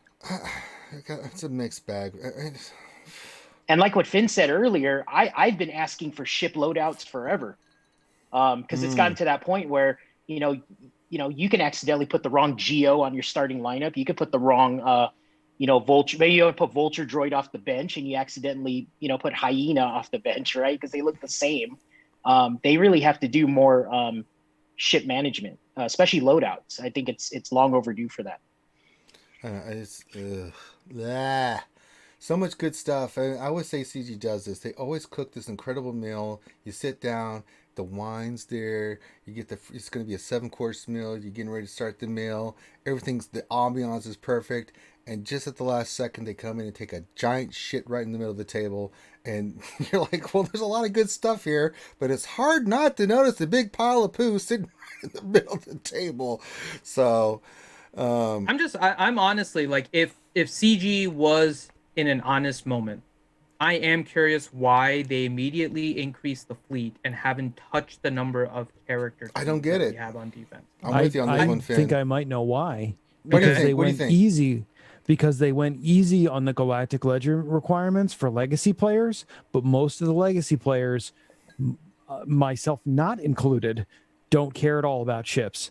So they build the specific meta fleet and then they just stop doing it, and they don't pay any attention to it. They don't even look at that window. This is the meta fleet that I've been running for the last 3 months. And then this is my counter for GAC, and that's it. And that's where the stop of fleets comes in. The credits build up, and no one constantly is cycling it like we do with characters. This is their way of saying, oh, guess what, guys? You've been forgetting to do something. Go and do it. Yeah, I'll say too, like there's obviously rumors swirling around. Like I'm sure everyone here is keen to them, and it's like sometimes their way of like doing stuff is like they present the problem and then they offer the solution at the same time. So it's like, oh yeah, like by the way, remember all those like unfinished fleets that like the reason why you're losing your most favorite game mode? Like we got like the solutions here, for them, and this is what you're gonna need, and we got them, so you can go ahead and have them tomorrow if you want them. But you know, you're gonna have to play our game too. So I don't know. Could be something like that. I mean, I think the biggest thing I've always had problems with fleets is that CG just showed no passion about fleets. I'm just sorry, they don't. I mean, recently they've added some ships that are cool, but when I look at fleets, and if you compare characters to fleets, it's like night and day. I mean, you look at some of these characters, especially recently with Mando and Darth Vader, the rework, and Jedi Knight Luke, and Mon Mothma and 3 Baka. You look at those kits and those characters, you're like, God, that's amazing. And then you look at what they've done for fleets, and it's kind of like, it's like the stepchild of the game. And the thing is, like, you want me to commit to fleets, fine. Show that you are passionate about fleets as you are about the characters and are committed to it. And I've never felt that CG has really fully committed to fleets. I really don't. And that makes it harder for me to accept this as a legitimate way of playing the game when they don't care. It's just hard for me to fathom that. It drives me up the wall. You know, start releasing more ships and more characters and let us round out these teams and have an opportunity to develop. Like, let's have a resistance fleet, and let's have a first order fleet, and let's have, you know, the Geo fleet or the separatist fleet. If we had all that in place already, I would have no problem whatsoever with fleets. I'd be like, cool, let's see how it plays out. But now we're going to be playing, you know, some of the ships are garbage. Let's just be real. Some of these ships are garbage. They really are. Some are amazing, but some are really poop. They really are bad. So if they had developed fleets more, I would be more on board with this. My biggest issue is, one, it's not developed, and two, especially Division 2, I don't get that move. Division 1, sure, it's 4.5 to 9 million GP in that range. You know, it's feast or famine kind of there. Most of the time it'll be feasting because most people have worked on this stuff, mainly because they're doing TB and other things where they've had to get the ships, like Negotiator and Benevolence, things of that nature.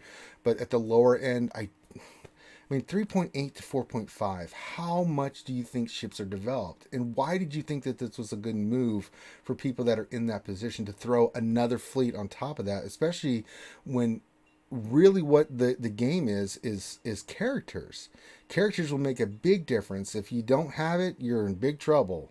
Like, if you don't have the counter or the characters, you're in big trouble. That's all I'm saying. Anybody else want to throw anything else before we go on? Yeah, that the one big mega whale in my guild just met the requirements for Jedi Master Luke Skywalker already. Oh, I'm right there. Oh yeah, I only have like 3 characters, and I basically will have him ready to go. So I just have to do Wedge, Leia, and Biggs, Wedge, and Leia, and then Relic, and then I'm ready to rock and roll. So this is going to be a thing that is going to happen really quickly. I think it's going to happen way faster than I think we're thinking about, and how much it's going to change the game is going to be just as fast as the Vader changed the game overnight. Mm-hmm. And the thing too is, we can talk about this real quick before we get to Q&A, is the supposed rumor is that ships are going to be needed for a raid, which I'm more cool with a raid than I am with this, because with a raid, depending on the ship's needed and stuff, but you can be a little bit more restrictive with the raid, if you know what I'm saying. Like, certain ships will do certain things, and you can go in. It doesn't matter how many ships it's a raid, so you can throw all your best fleets and teams at it and see what happens. That's a little bit more forgiving than I think this is. What do you guys think about the possible raid? There's a lot of rumors that ships are going to be needed as a possible thing that you need for the raids moving forward. I'm going to say yes, please. That's more content, more things to do, and you're utilizing the ships. I still insist people need to learn ships, and including myself, and it'll force me to sit down and read the book. Yeah, I like ships. I maybe I'm the only one that does, but I think it's kind of fun. I just goof on it. I mean, I don't consider myself a great ship player. I don't have all the fleets maxed out, but I'm making attempts to try to learn it the best I can. And if it's on my GAC, I do it. It's worth crystals every day, I do it. I want to learn it. I don't know. I love the Galactic Republic, and they gave me a Galactic Republic fleet that I can use every day. I'm happy to use Anakin every day. Maybe I'm in the wrong there. No, I mean, it's subjective. So my opinion is just my opinion. So you got to play what you love. And I get the people that love ships because, you know, they're iconic from the movies and those scenes, and they just love it. And I get it. And I don't fault them for loving it. My biggest thing is just CG and they're handling the things. Not, if you love ships, by all means, play ships all the time, have fun with it, enjoy it, period. But I'm thinking about this more as a mechanism and then the mechanics of it and why they would do certain things. All right, before we get to Q&A, Finn, anything else you want to add in, brother? And Sheepy just hit us. We just got Shooken Wookie. We got the Wookie stroke and the Sheepy right before you speak. That's fantastic, Finn. There you go. Top that. Yeah, so it's... When I only had one baby, no. he said the next time it'd be just a tip, and he lied. We ended up with it. We ended up with two That is babies. my personal highlight that I'm taking away today. Is that right there? I love it. I love that you guys are looking at each other. It's delightful. Mm-hmm. Of course it is. Yeah. So, The Grande two baby thing just threw me off completely. Yeah. Oh my god. So my issue again, and I'm kind of with you. I find ships to be pretty fun. Jigabachi, I find ships to be fun. There's a lot of different lineups you can use, and especially my favorite is Malevolence and just getting the droids, the buzz droids on people and just watching all the vulture droids like mass swarm and stuff. It's just, there is a lot of fun to be had with ships, right? But I think the issue is that the issue is largely that the release of the number of ships has paled in comparison to characters, right? Mort, I think I'm gonna that's... get you. I'm coming for you, Mort, you son of a bitch. How dare you? And that's going to be his background now here in a second, I'm sure. But hi, Finn. It's Finn Mort. Hi, Finn Mort. I gotta make this bigger. Hold on a second. Let me just throw this out there. So my issue with the ships isn't that ships are boring, right? I actually think ships are fairly balanced. I think the problem has been CG doesn't seem to show them that much attention, right? We're getting few ships scattered in between. We're getting so many more characters. We're seeing all of these new like releases of characters in Galactic Legends, right? We've had, what was our last like legendary ship? Was it the MILF? We've had the MILF and Chimera, right? And like nothing else. Like we've been getting these things special released in the what is it called, Ranger? The special Galactic Chase. Yeah, the Gold Galactic Chase. Yes. So that's been our like most special release of characters lately, right? If they started to give us something a little bit more, I think the interest would be there. That's where and I'm not going to try and speak for Ranger, but for me, that's where I'm coming from, where it seems like CG isn't as interested in ships. Because all of this stuff has been Galactic Legends with characters, and I understand, but did you see how many ships there were in that fight at XSWGOH?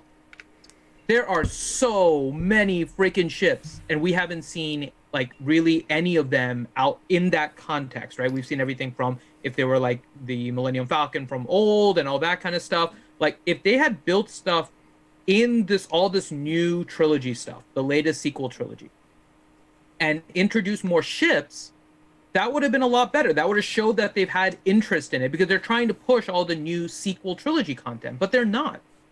They're not really pushing anything with ships, or they haven't, at least since the movie release. Now maybe they are now, because they've been waiting to like push all the ships all of a sudden now for GAC. You just not noticed the blue milk, Finn? Get out of here. No, not that. What happened? Also a 666. You didn't get it on your screen yet, and I got it on mine. No, I haven't got it yet. Because I'm in the wrong one. Let me go back. Play it again. No, I don't want to play it again. Yeah, you have to play it again. It's for the fans. You have to suck it up, Buttercup.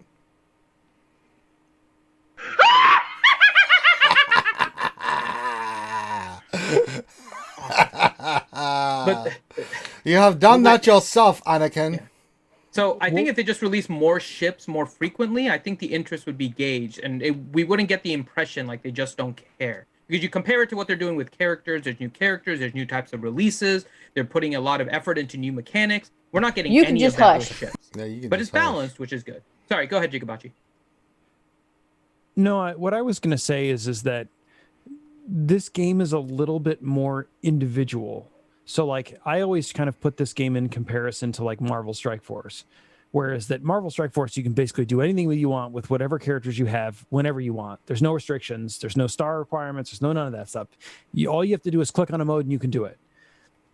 This game requires a little bit more time sometimes to be able to do that.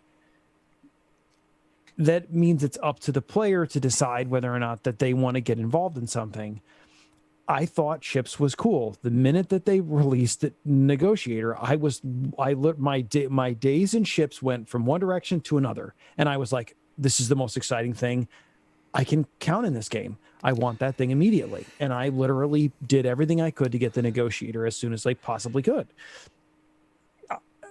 I'm at that point now where it's like, oh, cool. We got 2 more ship nodes to deal with.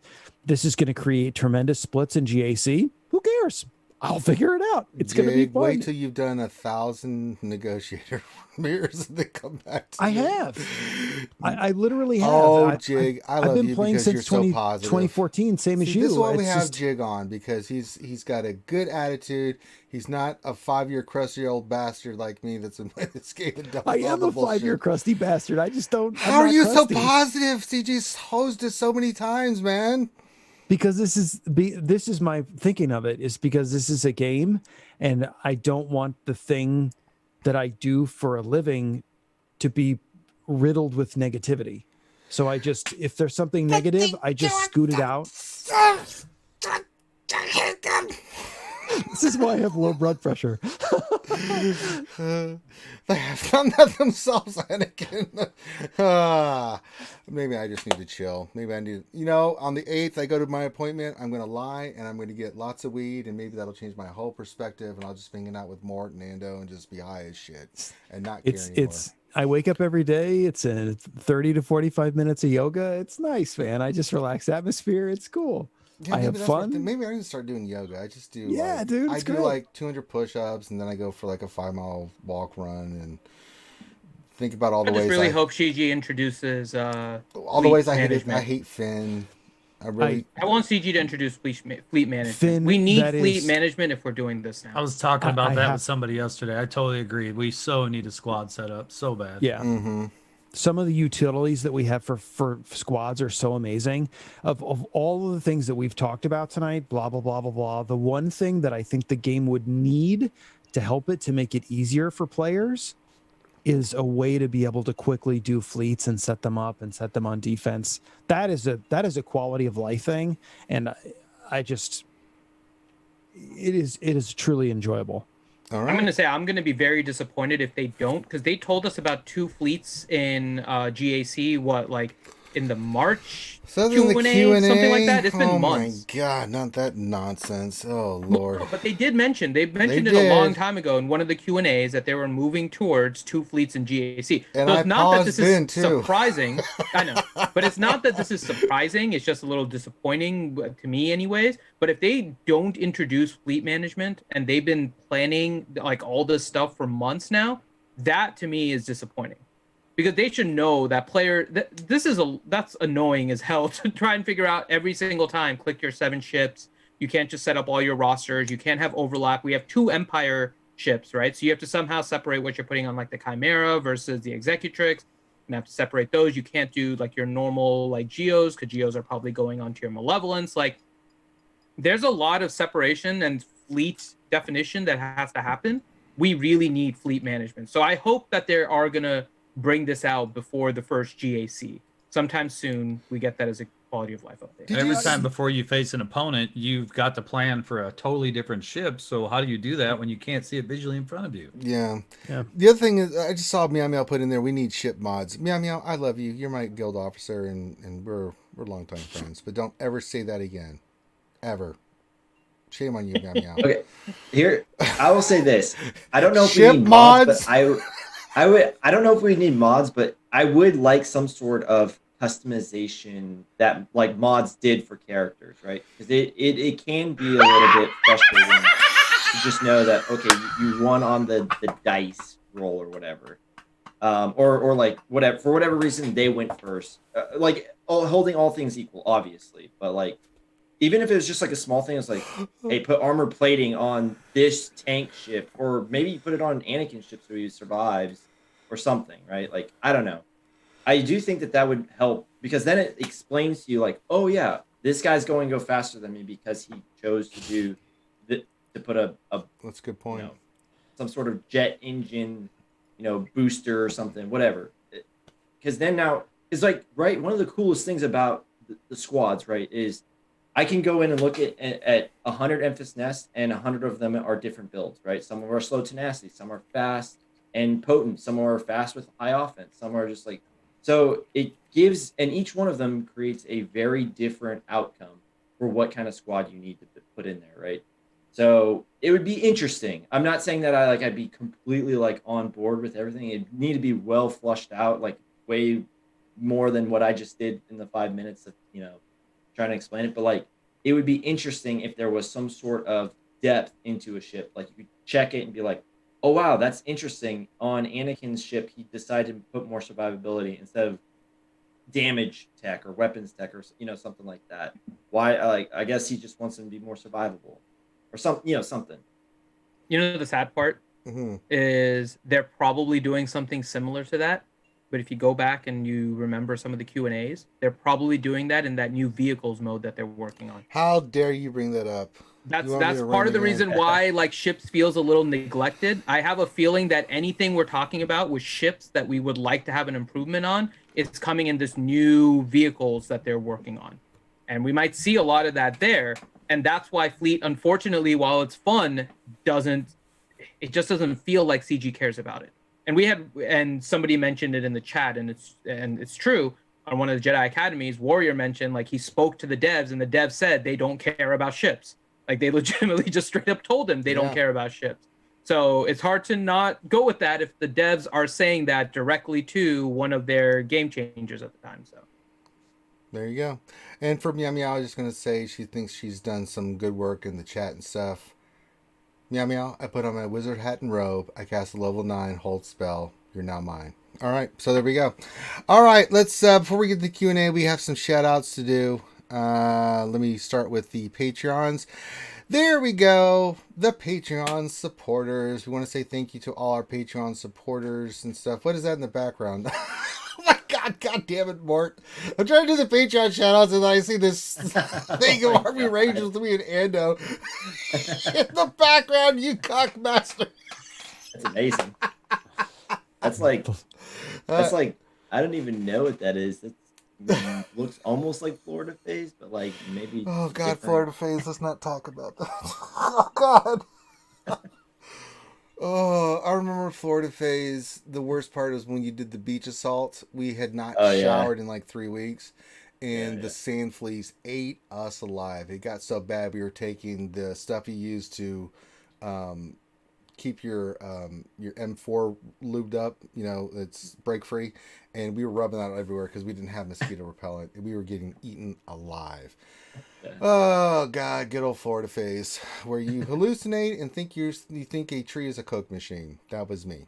Actually, no, I thought I was the hot dog guy. I thought I was eating a hot dog.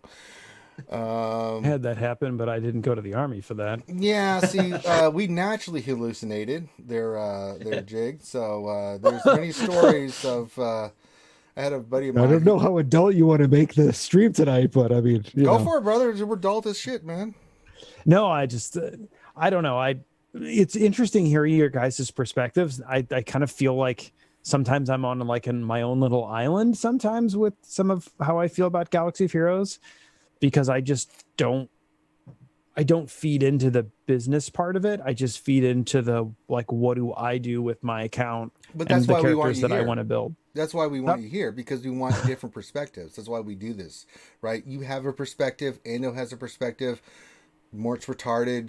I have brain damage. Finn, no one cares, and Loki's just sexy as hell, and everybody listens to what he has to say. But no, it's important. We want different ideas with different perspectives, different thoughts about different things.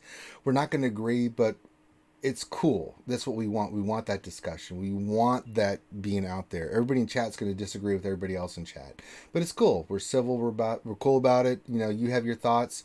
At the end of the day, we'll go drink some bourbon and be happy. You know, that's all that really matters. Moving on to the Twitch subs. This is a long list. My God, if we exploded on Twitch. Jesus Christ. We're going to be here for a while. More, you want to talk about our feelings or something? I don't know what the hell we're going to do here, because thank you to all the Twitch subscribers, and it's a long list. We're still on the D's. D's for D's. D's. Still on the D's. Okay, good. Thank God we got to Echo. Good Lord. I mean, thank you guys so much for all your support on Twitch. It's exploded over on Twitch. It's ridiculous. Okay, we're now on the G's. It's gonna be a while here. You guys like want to order pizza or get some? I don't know. I'm trying to think of something to say here, but thank you guys for all your Twitch sponsorship. It's very important. We very much appreciate it. As a segue, check out Jigabachi. Check out Mort. Check out Ando. Now, I've hung out with Mort a few times, actually too much, and I'm going to continue to hang out with Mort because I love Mort. But I need to hang out with Jig and I need to hang out with Ando. So when you guys want me to come hang out with you guys when you're streaming on Twitch, I will, because I've been doing that for a lot of people. So I'll be more than glad to come hang out with you guys. Not Finn. Finn's antisocial. Don't ask Finn. Don't ask Finn. Finn ain't going to do it. He's too busy being antisocial. Okay, we're at the S's. I did that entire speech and we're only at the goddamn S's. Damn it. I'll give you the roster heartache, because whenever people come over to like watch my stream and they're like, oh, you should use this counter here, I'm like, oh, I can't do that. I don't have Darth Revan or Malik. Right, yeah. You don't have Darth Revan and Malik. What are you doing over there, Jigabachi? I'm in D1 and undefeated in GAC this season and no Darth Revan and Malik. You're a bottom fluffer like Finn. What do you mean bottom fluffer? Yeah, I don't have him either. I'm winning. Yeah. Way to go, Jigabachi. Yep. Bottom fluffers. I don't want him. I have no intention of owning him. Incredible. Me too. And they keep talking. Ranger, get him. They're amazing. How many undersized like squads I've won? They're incredible. Malik I don't can like solo dark side entire teams. teams. What's wrong with you folks? But anyway, YouTube membership. This won't take as long as Twitch. Oh God, Twitch was a totally huge list. It was from China. They overinflated the importance of the list. This is Donald J. Trump. I'm just saying. Jigabachi, what do you think about fluffing? I'm just asking you right now. Fluffing? I'm all in, baby. That's a great answer. I think you have large hands like me. That's a great answer. Tremendous answer. You're a tremendous American. Thank you to all our YouTube sponsors. You guys are tremendous Americans and other places. I won't say where, but we appreciate all of you guys. All right. So that takes care of that. All right, Finn. I cannot escape the hippie idiatry. No, don't worry. I'm an atheist liberal. You're fine, Jake. I just do an incredible Trump impersonation. All right, we're back to I don't know. It's the Q&A time. It's question and answer time with Dr. Finn. Finn, start throwing the bombs out there, brother. Let's see what the fans have to say. Aren't you going to do chat out? Oh shit! I forgot about that. I was getting the names together. Oh for you. no! There was a request for Kermit earlier. Oh God! Kermit, Well, let me just set this up so this will be creamy. Oh goody! I get to do Kermit again. Let me just spotlight me. All right, Finn. Let me go to Finn stuff. I guess that's where you're putting it. Mm-hmm. It's in the box. You son of a bitch. All right. Was it really Kermit? Yeah, somebody had requested Kermit. God damn it. Gotta whip out the old Kermit the Frog here. Hi ho, Kermit the Frog here from Sesame Street News, and we are here today to do all the shout-outs with our special guest, Jigabachi, who's Japanese for not white, Ando, who's a former Army Ranger, and of course Mort, who is high on PCP. You can tell because his background looks like he's been sniffing mushrooms since 1974. Alright, today we're going to do all the shout-outs for all those wonderful people who actually know how to spell ship, and that's S-H-I-P. If you added a T or anything, you are a bad person. Please rethink your life and go home. Yeah, that's what it means. All right, let's start from the list and work our way down. Here we go. We've got Ando 90. Apparently, Ando had never done or subscribed on YouTube before, so you bastard. Why did you wait so long to join us on here? So thanks, Ando, for, I guess it's better late than never. Come first or never come at all. Ha ha! All right, Meow Meow's here. Boris Balkin, CBO 97. He's another military army brother from us, Ando. Make sure you locked in that name. Hooah. Let's see here. We have Contingent 33, Dan Bean, Darren Collop, Dexatronic, Doc Ravage, one of our resident doctors who's, I don't know if they're a real doctor, but I wouldn't want them to perform surgery on me.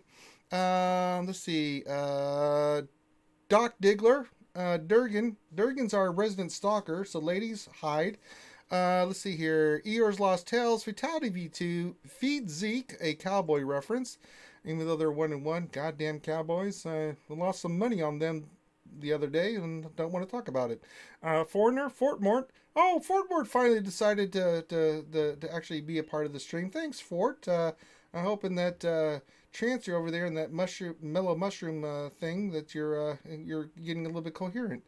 Let's see here. We have Gamer8 1999, Gav Gav Mothma, Ghost Strike, The Grim, the mechanic himself, Hashtagger, Hawthorne, High Ground. Hey, that's when you cut off people's arms and legs. I love the High Ground. Ice House, Jay, just simply Jay. Today's Sesame Street was brought to you by the letter J or a person in the YouTube chat. Let's see who else here. Jason Hobby, Javier Vasquez, John Moran, formerly John Moran, as Grani would say, JV420, Cashmere, Knights Templar, Master Shogun, the lovely Maz Kanata. Hey, Maz. Hey. Let's see, we have Michael H19, Nathan H, the Nev, the bloody wanker himself. He's British. We don't like him. Obi John 72, Algae Dumpling, Ray Rock, Ribbon Army. I don't know why they have to be red, a ribbon, or an army. Discuss amongst yourselves. Let's see here. We have Ronan Zai, the most famous person in the world, Rose Taco, RC Dodge, another famous person, Shay Locomotive, Skywalker Vader. He's up in Canada, eh? He's Canadian, yeah. Let's see here. We have Slash Red Rhodes, Torn Jacks, Tress Dark Lords, the lovely Tits of Fury. That's something I'd like to get my hands on. You know what I'm saying? Waffle Dolphin, Waldo 73, Wolfell, Utah, Zerial. He's Australian. We won't hold that against him. DJ, and of course, Nightmare. Yay! And my arm hurts. I hate you, Finn. Unfortunately, I don't. Before you get to the Q&A, unfortunately, though, I got a jet a little bit early today. That's okay. I have got wrapped in plastic that I need to deal with, and I'm starting to get blood into my armpit, and it's not enjoyable. So everybody have a nice afternoon. Maybe next time, let's not get a tattoo before we do the RSG stream there, Jay. Just throwing that out there. Yeah. Note to self. Thanks you so much for having me on, guys. Pimp your stuff real quick. We want to. I'm gonna pimp. I've got you highlighted here. Pimp your stuff. Where can folks check you out at on Twitch? It's really important. Where can folks check you out when you're streaming, that kind of stuff? Pimp your stuff, brother. I am actually a day streamer for Twitch. I know there's a lot of people that do the evenings and stuff like that. Ando's generally in the later evenings. So like when I'm going to bed, I'm like checking out Ando, but I'm generally on during the day. So in the lunch times in Americas, that's when I'm on. I do my big thing in this game is Lights IGO. It's the thing that I'm most passionate about, and I go out of my way to do a lot of Lights IGO stuff. I really enjoy it. So you're more than welcome. Oh my God, Fort Mort. That is definitely the thing that I kind of highlight. So during the week that is Lights IGO, if I'm streaming, check it out. I go through it in great detail. So yeah. And Jake, let me know when you want me to jump on. I'll join you either Thursday, Friday, whenever. Just let me know, and we'll even next week. Let me know, and I'll come jump on your stream and help pimp your channel, brother. I'll speak to that too. He does an amazing job. It's it's really entertaining to watch. I mean, you got to be patient because he walks step by step through it all, and he is probably one of the best at it. So there you go. It's outstanding stuff. Really go check out his stuff. The description's down below. Please support our boy, Jigabachi. Thank you, everybody. Have a good weekend. Go place the lotion onto the skin before you get the hosed again. I need to. It's really Yes, I know. It's like crazy. Yeah, trust me. I got my tattoo long ago, and trust me, I know how that goes, man. So It's a process. yes, it is. So go do your Thank thing. you All so right, much, Jake. guys. Thank you for joining us tonight, brother. Appreciate it. All right, now we can get to the Q&A, and then there were 4. Oh, well, it's a little more comfy, cozy there. Mort, Ando, it's all on us now. All right, let's do There's this. a lot of questions. Holy crap! You think? Okay. You know when we have a news night like this, Finn, there's going to be a buttload of questions. Nathan H. question: which 4 fleets will each person here use? Oh God, I didn't even think about this. Jesus. I mean, mine will probably end up being Negotiator on defense, holding Malevolence for offense to be a counter to that, holding my Home 1 team for offense, and then probably either Executrix or Chimera, just because I have those ships kind of more laid out. My Radis and my Finalizer are a little bit behind. However, if you have the Finalizer is much better on offense. It has a lot of adaptability, actually, with you have the first order ships worked out. I think Finalizer is going to be much better for offense. But that's going to be my 4. Portmore, what about you? I totally missed the question. 4 fleets. What are you putting on in GAC? I'm going to. You guys know me. I study my opponent left and right, so it's going to depend on what they're going to do. But more than likely, because I only have the Negotiator as my big one, I'm going to end up using it more on defense than I will on offense. So I'm just afraid I'm going to run into the Malevolence / Negotiator block. So, yeah, I don't know. We'll see. There you go. And Ando. Yeah, I think for me, I'm going to do Negotiator on defense. It just seems like it's probably the better overall on defense. And then I'll probably do, I don't know. Is it going to be Home 1? I don't know on defense. Like, Radis can make a case in there, too. I think, like, on defense, it can do some, that Ray's Millennium Falcon, that AoE can, like, really rip away some banners. But I think for offense, I'm definitely going to go Malevolence. And I think I'm going to do the Finalizer, but I don't know. I could throw that in Home 1 as well. So. Okay. Next question is from Nathan H. Question: does CG Finity cause the Darth Revan bug? Yes. All of you guys can take advantage of it until tomorrow afternoon, because apparently they're not fixing it until tomorrow afternoon. Yep. So Darth Revan is death marking Rey, so you guys can go have fun with that. Really. Okay. Next question. Nathan H. Are you glad that Jedi Master Luke requirements will help your Rebel fleet and possibly the new raid? That is that's a side benefit. Absolutely. Yeah. I think we all discussed it. If you guys have anything else to add, but I think the Jedi Master Luke requirements are better just in terms of usability of the characters versus Palpatine. We didn't even talk about the ships, though. I mean, they're pretty much all pilots too, which is nice. So yeah, a lot of pilots with that. Which also means a lot more bloat. Yes. If it's good bloat, it's good bloat. Fluffy. All right. Contingent 33. Question: are we expecting 6 Zetas so they are on par with other Galactic Legends or more, if that's possible? I'm expecting 6. I'm expecting 6 as well. Yeah, 6. There's no reason why they go anymore. They would just make them stronger, right? Yeah. They want to be the and same. They said they're trying to keep it on par, exactly. Yeah. Wolfell question: do you think CG hates their newer players get guild store farms or crap characters that people who followed YouTubers never farmed or geared? I think this is going back to our conversation about Rolo and Get and the fact that you're getting it. The Galactic Legends aren't designed for newer players, right? We're discussing the option that newer players have if they're trying to go for it. But Galactic Legends are designed for veteran players. It is what it is. If you look at it in any other context, it's just not going to look right because it's not designed for them. Let's see. Nightmare question. So they added another fleet defense for GAC. Don't you think they should have added a few more squad teams as well? I think we discussed that. Yes. I mean, are you guys all in that same boat? Like, the fleet is what it is. It's now 2 teams on defense, but they probably should have done more with characters before now, right? 100%. Yep. Yeah, I like what you said about. Go ahead, Ando. I was gonna say, 100%. Like, especially because people tend to not place heavy defense. Like last round, I placed both my GLs, Gas, Drebin, Padme, GG, and I think maybe Bounty Hunters or something like that, and I still full cleared my opponent. It was just one of those things. It's like we've gotten to the spot where this isn't 2018 where it's just like your squad arena and then there's like nothing that can touch it. We got into the spot where it's like there's a lot of depth and a lot of kits that are really, really neat and interesting to use, and when they interact with each other, they become like they synergize. This is not the days where GA first came out and it's just like just throw your JKR on defense and it'll hold 23 times as Jolie revives everyone. So yeah, I think like there's so much depth now in what we do, or in like in the squads. Like if you are at the top, like I think we should have more squads that are able to really like start to press that depth.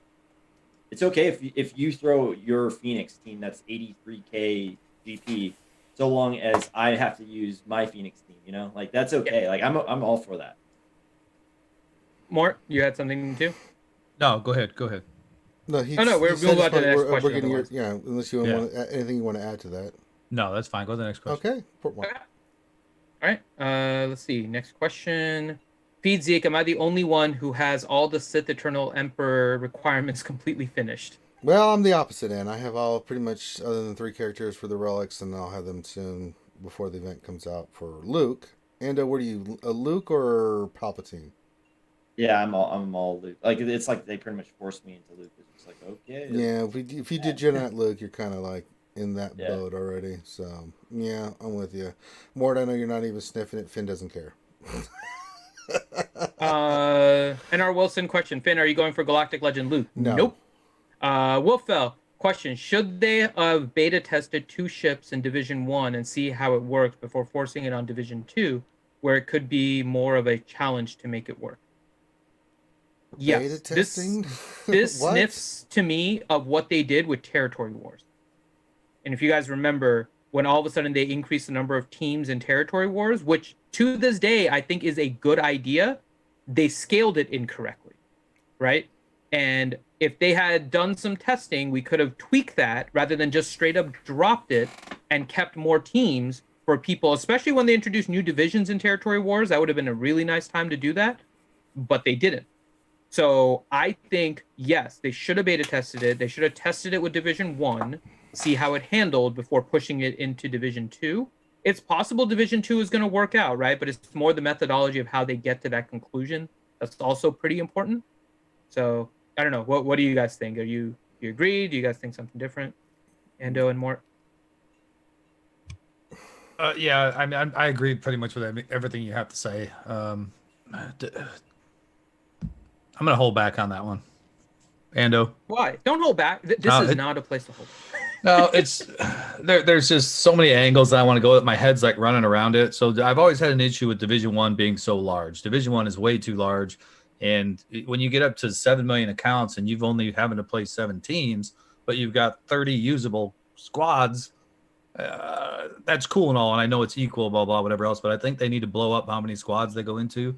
And then Division 2 shouldn't be taking the punishment. You're right. Division 1 should have learned from that first, in my opinion. And plus, it's such a huge pool of people up there, So, and it only affects one section of the players, and most importantly, it doesn't affect the lower players who you're trying to influence to play this game longer.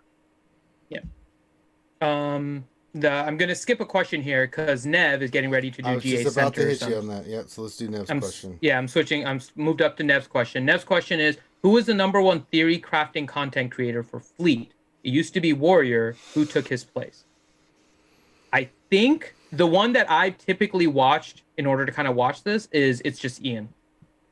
It's Just Ian is the one that I've typically seen most of my videos from when I've been trying to like keep up with Fleet and everything like that and testing things out. He is the one that I will typically watch. There's others too. Call. That's a good call. Yeah, I don't know if you guys have anyone else you watch, but I don't know how often he does it, but like way back when I was like still trying to learn Fleet myself, I know DB had a few videos. DB official. He had like some explanations and like what squads or like what fleets were working. I don't know if he's continued that though. Yeah. So those would be the two that come to mind, Nev, in terms of just good theory crafters with fleet that we've seen. So, okay. Let's see. Now we'll go back. Next question is Asuka. Question. There are 10 pilots, 2 capital ship commanders, and 2 bombers for the Galactic Legend requirements. Almost half the total requirements.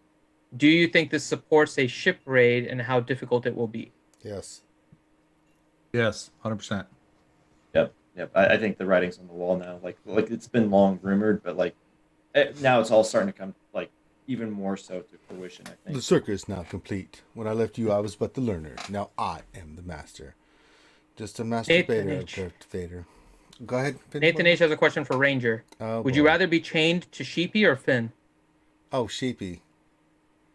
Yeah. Because if I was chained to Finn, the horrible things I would do to that. You could also just eat Sheepy. I could if I got hungry. I could have some nice lamb chops and stuff. But Yeah, if I eat exactly. Finn, Exactly. then I become a cannibal, and then it's not conducive to. Oh God, he's got the. Ask and you shall receive.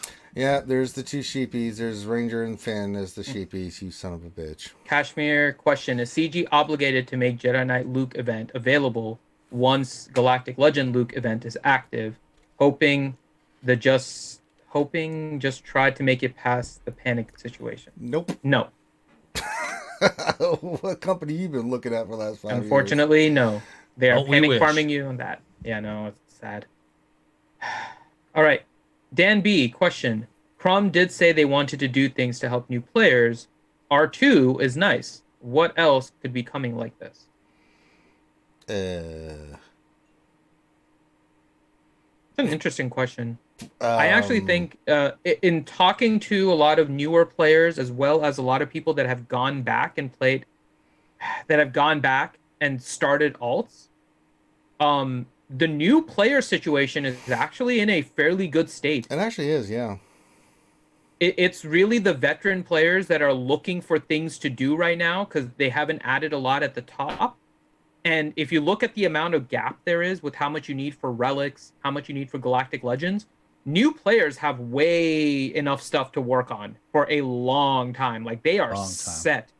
So new players are actually in a pretty good shape, actually, with the Journey Guide, with the Hyperdrive bundle, if they decide to get that, just all of the characters they can get, the scaled GAC, so they're not facing anyone extremely high. I mean, I think new players are in a fairly good position right now. They are? Could you imagine getting Darth Vader relic at 1 million GP? Oh, you'd be done, God. Yeah. Couldn't do that a year ago. No. Geos are the ones that are out there killing people right now in those lower divisions, and all you got to do is get Vader. Yep. Yeah. I wish it would have came out 6 months ago because exactly what I would have done. All right. Let's see. Next question. Nightmare. Question: As a 100% free-to-play long-time player, these requirements are not bad at all. Might be able to get both within a reasonable amount of time. Whereas the curveball, I'm not used to CG being nice. It feels so weird. It is kind of weird. It really threw all of us off. I think we're kind of waiting for that surprise, that October surprise. We're all waiting for it, and we didn't get it. I was very pleased with all the requirements. I don't know how you guys are feeling, Ando, how are you feeling about this? I think we're all in agreement that this is pretty good.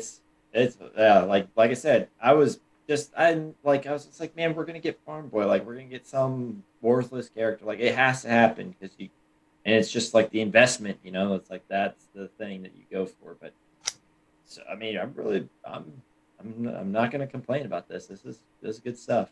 What about you, Mort? For me, there's two things. So one, C-3PO was, before I did the gas event last week, was the most horrific thing I've ever been through, and he's required for like what JKL and 2 of the GLs now. Yes, it is. So at least it's rewarding when you finally have him. And then the other part that I'm really confused about is Luke requires the new JKL, which was basically the easier to get gas, right? And then you get the Palpatine. Why didn't he get a meta character required in his kit? That just blew my mind.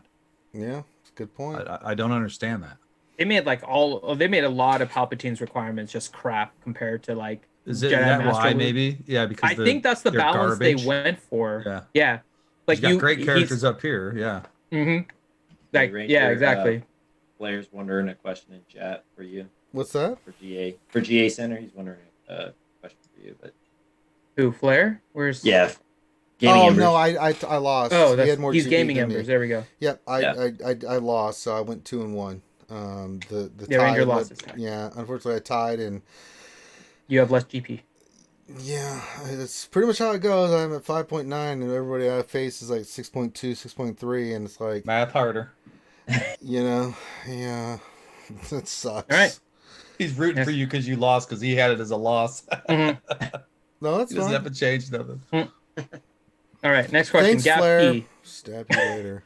Next question from Gav P. Question: if Kit Fisto was sliced, battered, and deep fried, would he taste like calamari? I Yes. think more like catfish. Am I wrong on that? I think calamari. He's not a squid, is he? If you look at him upside down, he's a squid. Turn him upside down, he's a squid. Not as squiddy as Akbar, but This was he's my squiddy. channel. I'd have something to say. I'm going to mute now. No. Why? You don't have Say to it. hold back. More, Say it. God damn it, more could be in a bonehead. Sounds like a squirter. There you go. See, there is nothing wrong with saying that. All right. That's what I was waiting for. Next question, Kevin McDonald. What's the 4th and 5th slot for Imperial Trooper team if you're using Stark, Piet, and Veers? I don't have Death Trooper and would rather farm signal data instead in Cantina. I don't know. I think it is. Isn't it Death and Range? Death and Range, man. I think it's actually, from what I've seen, it's Death and Snow. To be honest, Still Snow.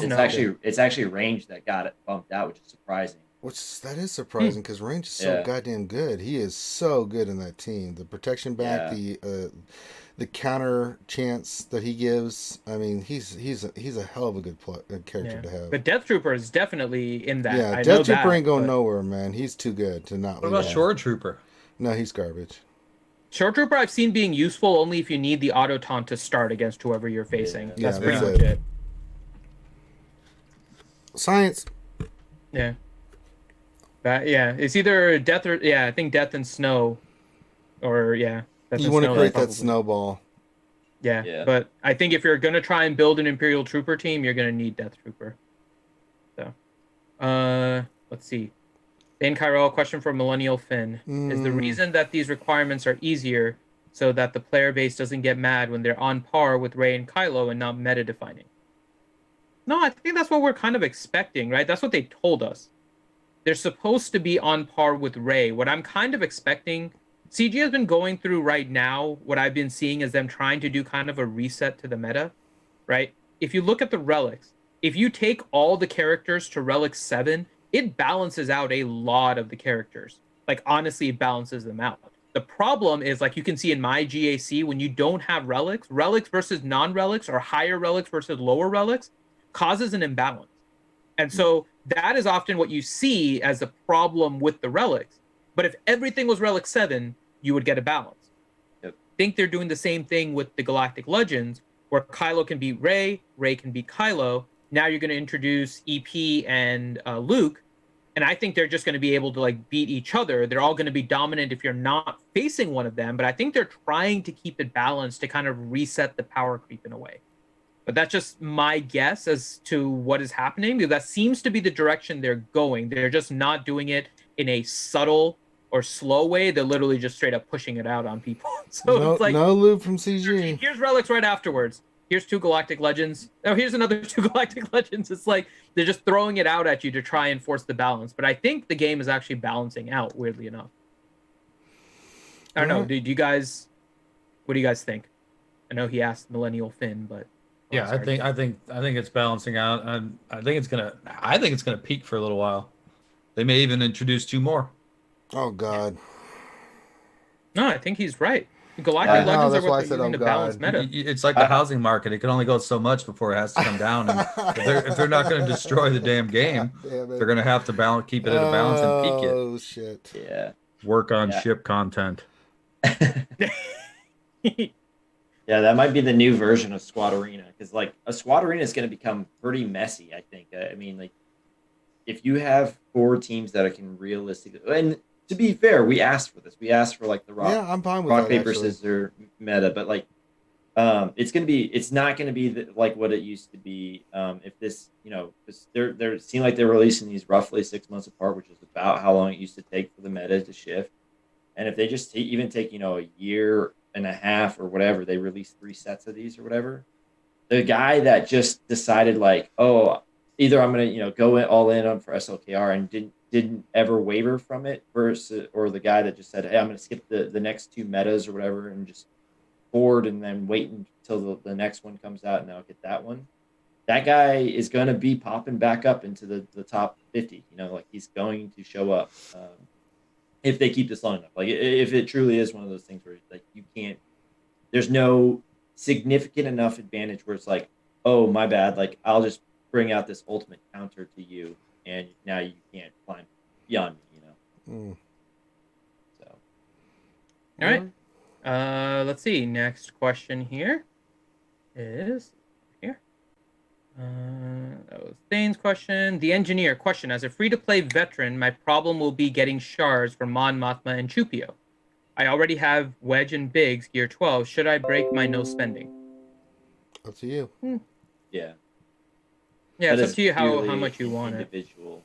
I think that's purely individual. Like if you're gonna have no qualms and no remorse on it, like if you do what's comfortable to you. Like, and if you're gonna lose enjoyment from it because, you didn't like, I won't say like earn it, but like you didn't earn it, or whatever, then don't do it. Don't ever do that. Like you're gonna get it regardless. Like you just put in the time and wait a little bit, you'll get it. And that's the great thing about GLs is it's not like time. It's not like, oh, you only have a week and then it's gonna go away for 3 or 4 months or whatever. Like it's just like it's there, and whenever you're ready, go for it. I mean, the other part of this too, if you're free to play and that's your question, it sounds like you probably have a Galactic Legend already. Otherwise, you're already dropping in maybe Squad Arena because you don't have a Galactic Legend. So what is the hurry right now, right? If one of the other Galactic Legends not getting that didn't push you to buy it before, to try and stay up in like Squad Arena or something, I would just take your time. Like if you have a Galactic Legend, then just stick in the Galactic Legends, right? You have your one, slowly work towards your second one. You don't have to buy it. So, okay. Aw, Heinzie. Thank you, Heinzie. You can read it, Finn. You can read it. Heinzie with 5 Australian says Finn looks hot AF today. Thank you, Heinzie. All right. Let's see. And Fort Mort is going light speed away from us right now. Does Heinzie want to jump in here, or is he just being? All right. Next question is. And said no. I mean, we're wrapping up questions. Yeah, we are wrapping up. So sorry, Heinzie. You had your chance. We have a few more questions, but we're just in the Q&A portion. So, let's see. Next one, Dan B. Is everyone thinking 28 days to the event based on the packs? No, I think sooner. Yeah, I think sooner. I think 2 weeks. Yeah, 2 weeks. That's been my guess all along. They've done everything in kind of a 2-week cycle here and they did the same thing with the first Galactic Legend, where they gave 1 week, 2 weeks with the second requirements, then the third, then there was the kit, and then immediately after came out the Galactic Legend. So they're keeping that same cadence. Yeah. And the packs last time too, they were out. The event started and they still had those packs, right? I think. Yeah. So. Yeah. Okay. Let's see. Next question is there's a question for Mr. Jig, but we can't do that. He is no more. I'm not here. Yeah. The Red Ribbon Army question: am I the only one not worried about the multiple same tunes for Galactic Legends? People can get more than one Galactic Legend without raising their GP too much. Bigger mismatches in GAC. That was the question I was waiting for. That one is a very, very, very good point. So certain Galactic Legends, you're only going to have to bloat so much. You think about Kylo or even more so Rey, how much bloat you got on that, and it was not good bloat. At least with this, you get C-3PO on multiples, and that's what I was talking about earlier. I think that's really going to be difficult for veteran players who eventually have guys that spend, and and go 2.5 years getting that stuff and have these humongous accounts that are so focused up top. I think it's going to be hard. There aren't too many characters overlapping, are there? I think there's 2 on the Luke side and 1 on the Emperor side with Kylo and then the Rey and C-3PO, you have Chewbacca, Hermit Yoda, you have Chewbacca, Lando. you have Lando. Wait, Chewbacca is needed for Rey? No, I'm talking about for Jedi Knight Luke to Jedi Yeah, Knight but Jedi Knight Luke is going to have his own inflation because he has his own set of like 9 characters that you need to get him. Yeah, so if you look at just Jedi Knight Luke, that's a problem. But if you look at the fact that Jedi Knight Luke has 9 requirements that require like Relic 3, you're getting that extra bloat by just getting Jedi Knight Luke. Yeah, but they're all good characters other than... Well, that's different. So the quality of characters is different than GP bloat because GAC doesn't care about quality, right? GAC is only looking at the number, how much GP is being added. And we talked about this in the fact that a lot of the characters for Luke have prerequisites. Mm-hmm. Right? So if you went for just Rey or if you went with just Kylo, there is bloat because we don't like a lot of the characters. But a lot of the characters are straightforward. There's only a few like legendary. Luke is basically like all legendary, and then you have Jedi Knight Luke, who has his own like relic requirements, right? So there is bloat going with Luke. It's just not seen in the first tier of characters. You have to go one step below and realize that Jedi Knight Luke has a whole different set that's going to require like relic 3s and 5s, right? It was 3 and 5. All relic 3. 3s. All relic 3. Yeah, that's the other thing too. It's like the 3s don't really bloat you that much. No, that much. It's once you get to that 6 and 7 that it's like holy crap. But if you have 9 of them. Yeah, that's true. I mean, I should say like 6, right? Because Hermit Yoda overlaps with those 2, with Jedi Knight Luke and that. So Lando. And Lando. Yeah, so those are the 2. So you're kind of down to like 6, but it's still 6 additional relic 3s adding on top of everything else. And if you get Jedi Knight Luke, the hell you're not putting the Zetas on him. Like if you're getting Jedi Knight Luke, you're bloating with 2,000 extra GP for every Zeta you're putting on him as well. Yeah. I'll take it. Yeah. Oh, I know it's quality GP, but it's still boosting your GP. So it's not just like empty bloat. But it's not bloating quite as much. But yeah, that's what she said. All right, next question. Let's see. That one. Nightmare. Do you think they put out a lot of pilots and capital ship commanders as a requirement to get us ready for the new raid? We talked about that already. Yeah, the answer is pretty much yes. Nathan H, could they add Jedi Knight Luke early to the journey guide? Early, yes. This soon, probably not. Nope. But they haven't wavered from that yet. I mean, Gas came like 2 months early, 1 month early, something like that. He came out in September, end of September. Yeah, so he didn't quite hit a year, but it was close enough. So something around there, maybe. Nathan H, question: how will 4 fleets change your farming and GAC strategy? Not gonna change a damn thing. Yeah, I don't think it's gonna change much for me, honestly. I already told you I'm super bloated there, so it doesn't matter. I'm already farming as it goes. Yeah. I mean, I was already blocking ships, right? Me personally, I would always block ships. That was where my hardest teams were always placed because ships are just easy points using a part that doesn't require you to bother with the other zones, right? So I would always block ships.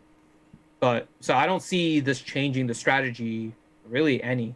They're not modifying the characters, and if you go heavy defense, then you see that people are stopped from getting to fleet. So when we see the GAC map and you figure out right now, currently the bottom is the way to block in most lineups. I'm not saying that yours isn't, because there's like 60 more points on the bottom than there is on the top. So that may change. That's what I would say. Like the second fleet in there is probably going to make that zone worth more than 153.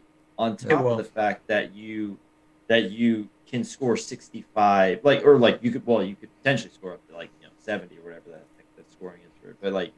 But realistically, most people can score 65 on fleets, right? Like most people can't score, you would be happy with a 60 on an actual squad. So, there's a little bit of leeway in there now where that's some extra points too.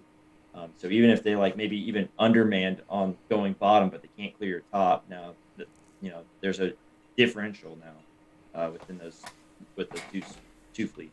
Yeah, I think they bump it 20 or 30 points, and then plus you get the 60 whatever, like he said, for the ship. So it's going to balance it out. Mm-hmm. But you'll also get bonus points for defense too. Don't forget about that for placing it on defense. Yes. Yep. All right.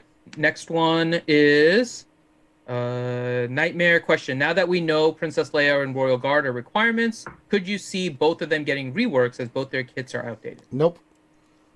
Princess Leia, yes. Royal Guard is too much of a generic character. I don't think he would. I don't think Leia's getting one either.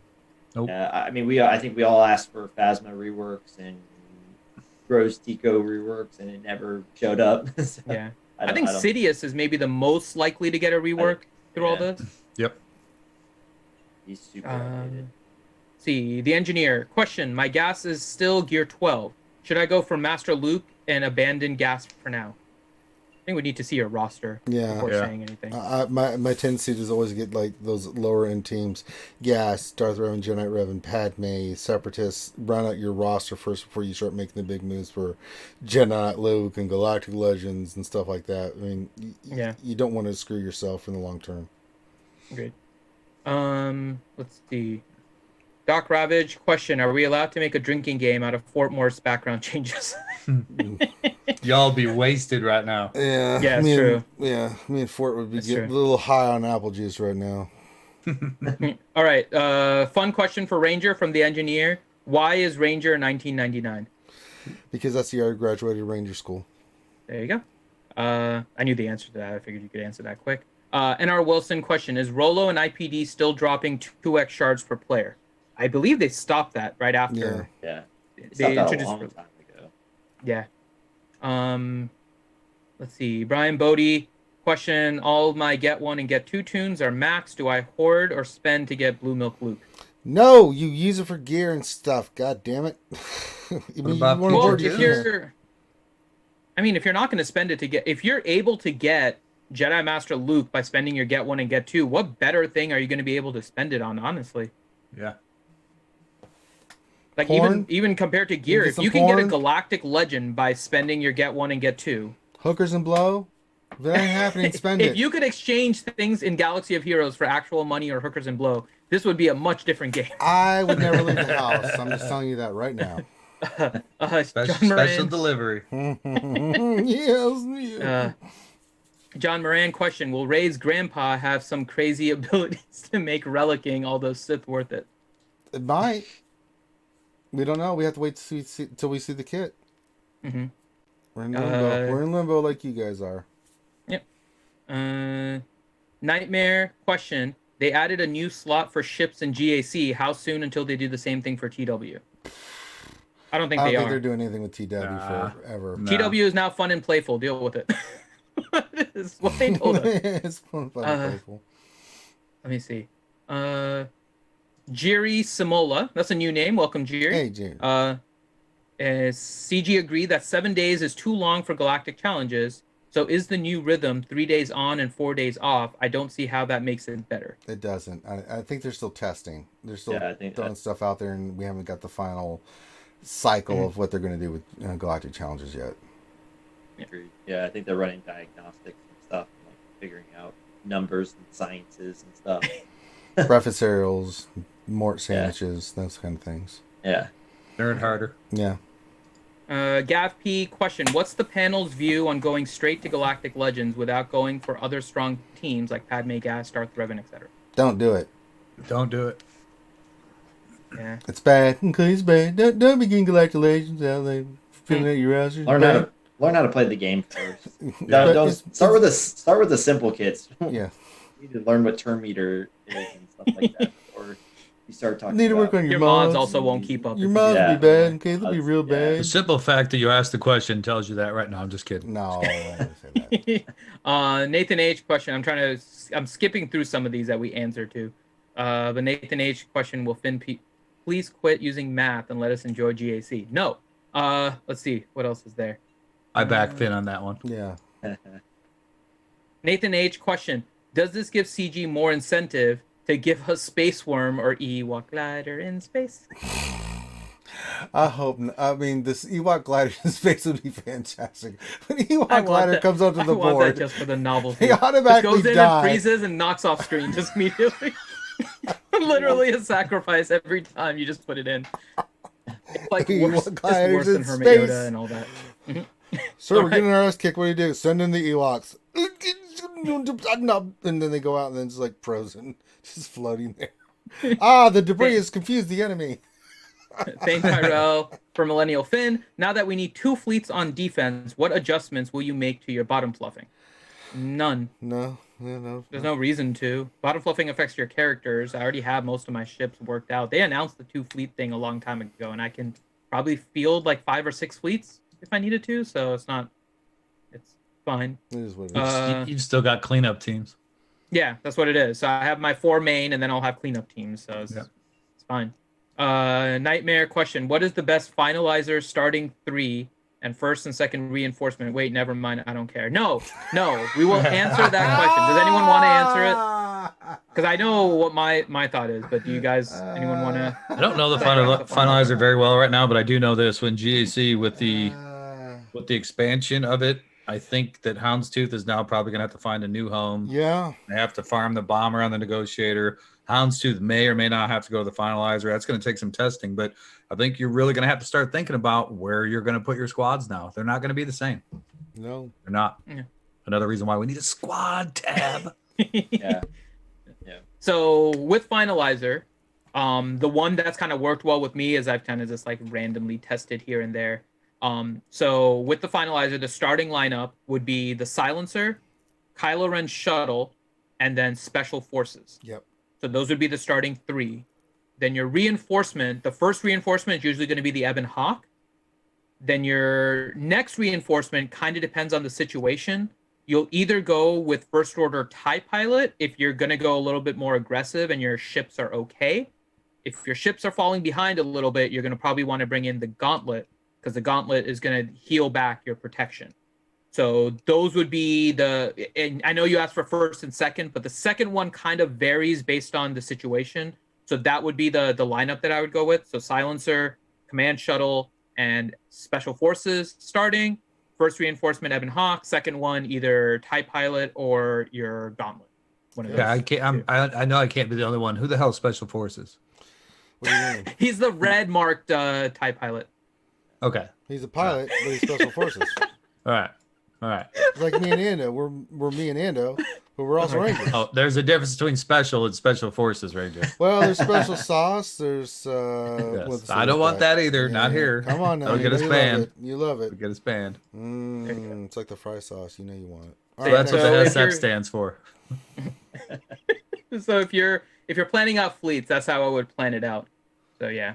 I always thought it was stupid effing TIE fighter. I didn't. No, that would be wrong. Fantastic.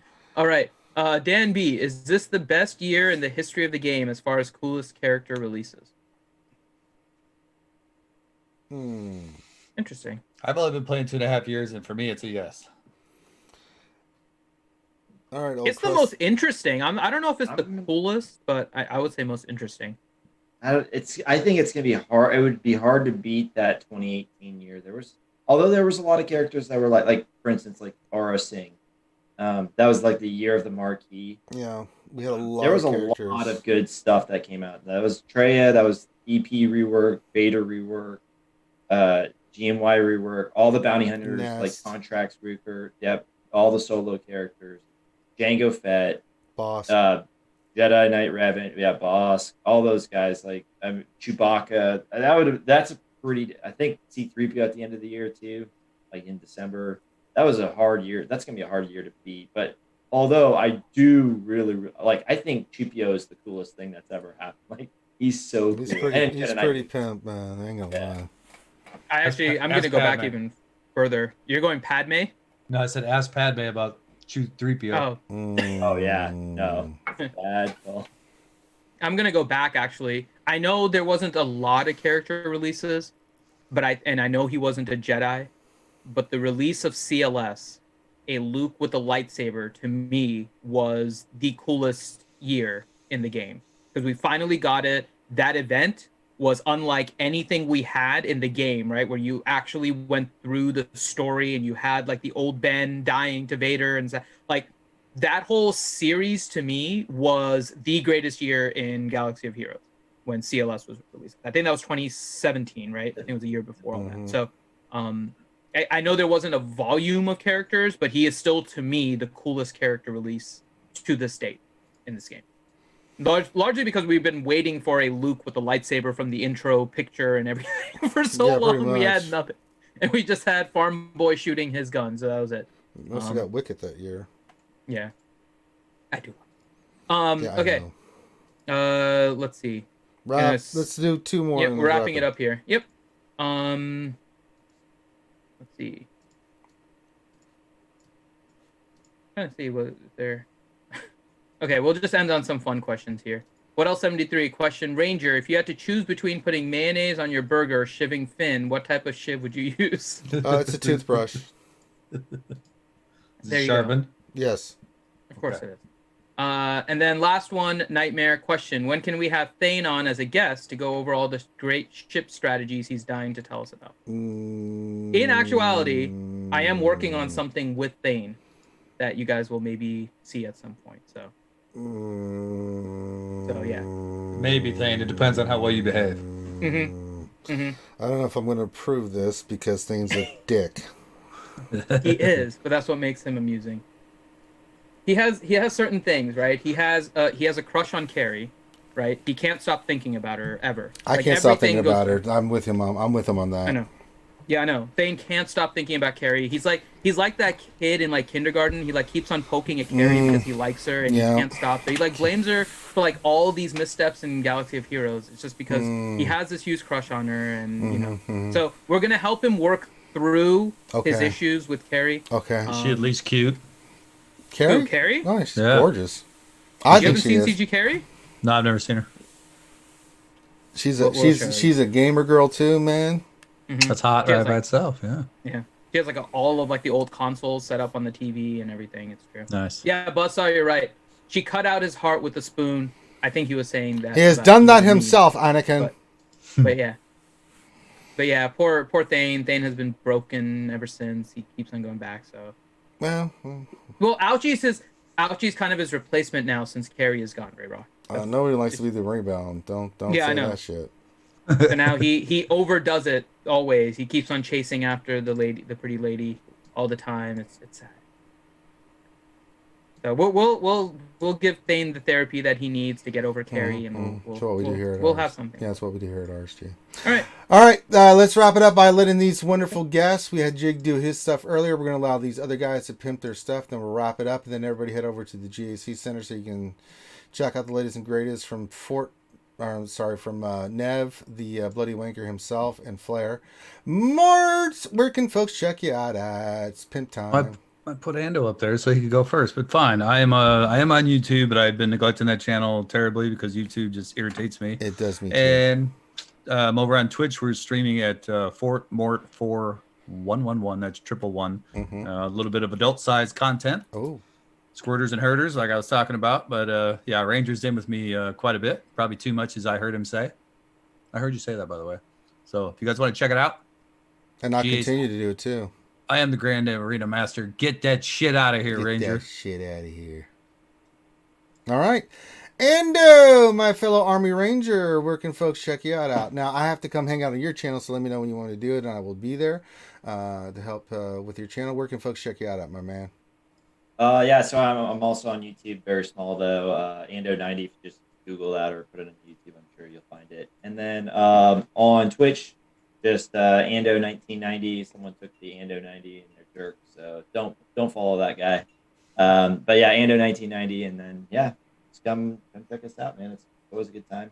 I like to try to mix in fun comedy gameplay, but also semi-decent gameplay as well. All right, and let's get to the end scene here. Let me do this, and then we'll get to the end screen for us. Pretty straight to the point. If I can find it, there it is. If you're watching this on RSG. We stream Monday through Friday, Saturday, Sunday, then we do Monday through Friday, and then Saturday and Sunday. It's a never-ending cycle of pain and and laughter. But we do the lunch stream Monday through Friday at 12 p.m. You can come hang out with me, sometimes Finn, and whatever guests I have on, and we'll answer your questions. We'll have fun. I'll do mod depression. Wednesday, of course, is the longest running live stream. You're watching this right now. Saturdays is the Jedi Academy. It's at 10 a.m. Eastern, where we answer your questions as a straight Q&A show. Then the rest of the time, we're doing other games. State of Survival is going on. We've got D&D on Saturdays and Sundays. On Mondays is Marbles with Finn. Tuesdays is Don't Starve Together. So there's lots of content for you guys out there. Do me a favor to say thank you to all these wonderful guys for being on tonight. Go check out their stuff, sub, follow them, support these channels and stuff. It really does make a big difference for them, guys. It really validates what they do. They put a lot of time and heart and soul and effort into this stuff, so please support these guys. That's why we have them on here, so you guys get to know them a little bit better and you can support their channels and what they're doing. They're putting out great content. We want to do that as well. And so the last thing I'll say is sub on our channel, and the last thing I'll round it out by saying is, listen, guys, wash your hands, wash your face, wear your goddamn mask, do your social distancing. Coronavirus is something we don't want to be dicking around with. We're still dicking around with it here in the U.S. Grow up, do the right shit. I'm sick of saying this, but I have to keep saying it because there's people that are not doing this, and we keep having spikes and more people dying. Can we just work together and do the right thing? That being said, thank you guys so much for being here. We really appreciate it. Let's go watch the GAC Center. That's where I'm heading toward right now. Have a great rest of your night, and we will holler at you later. Peace out.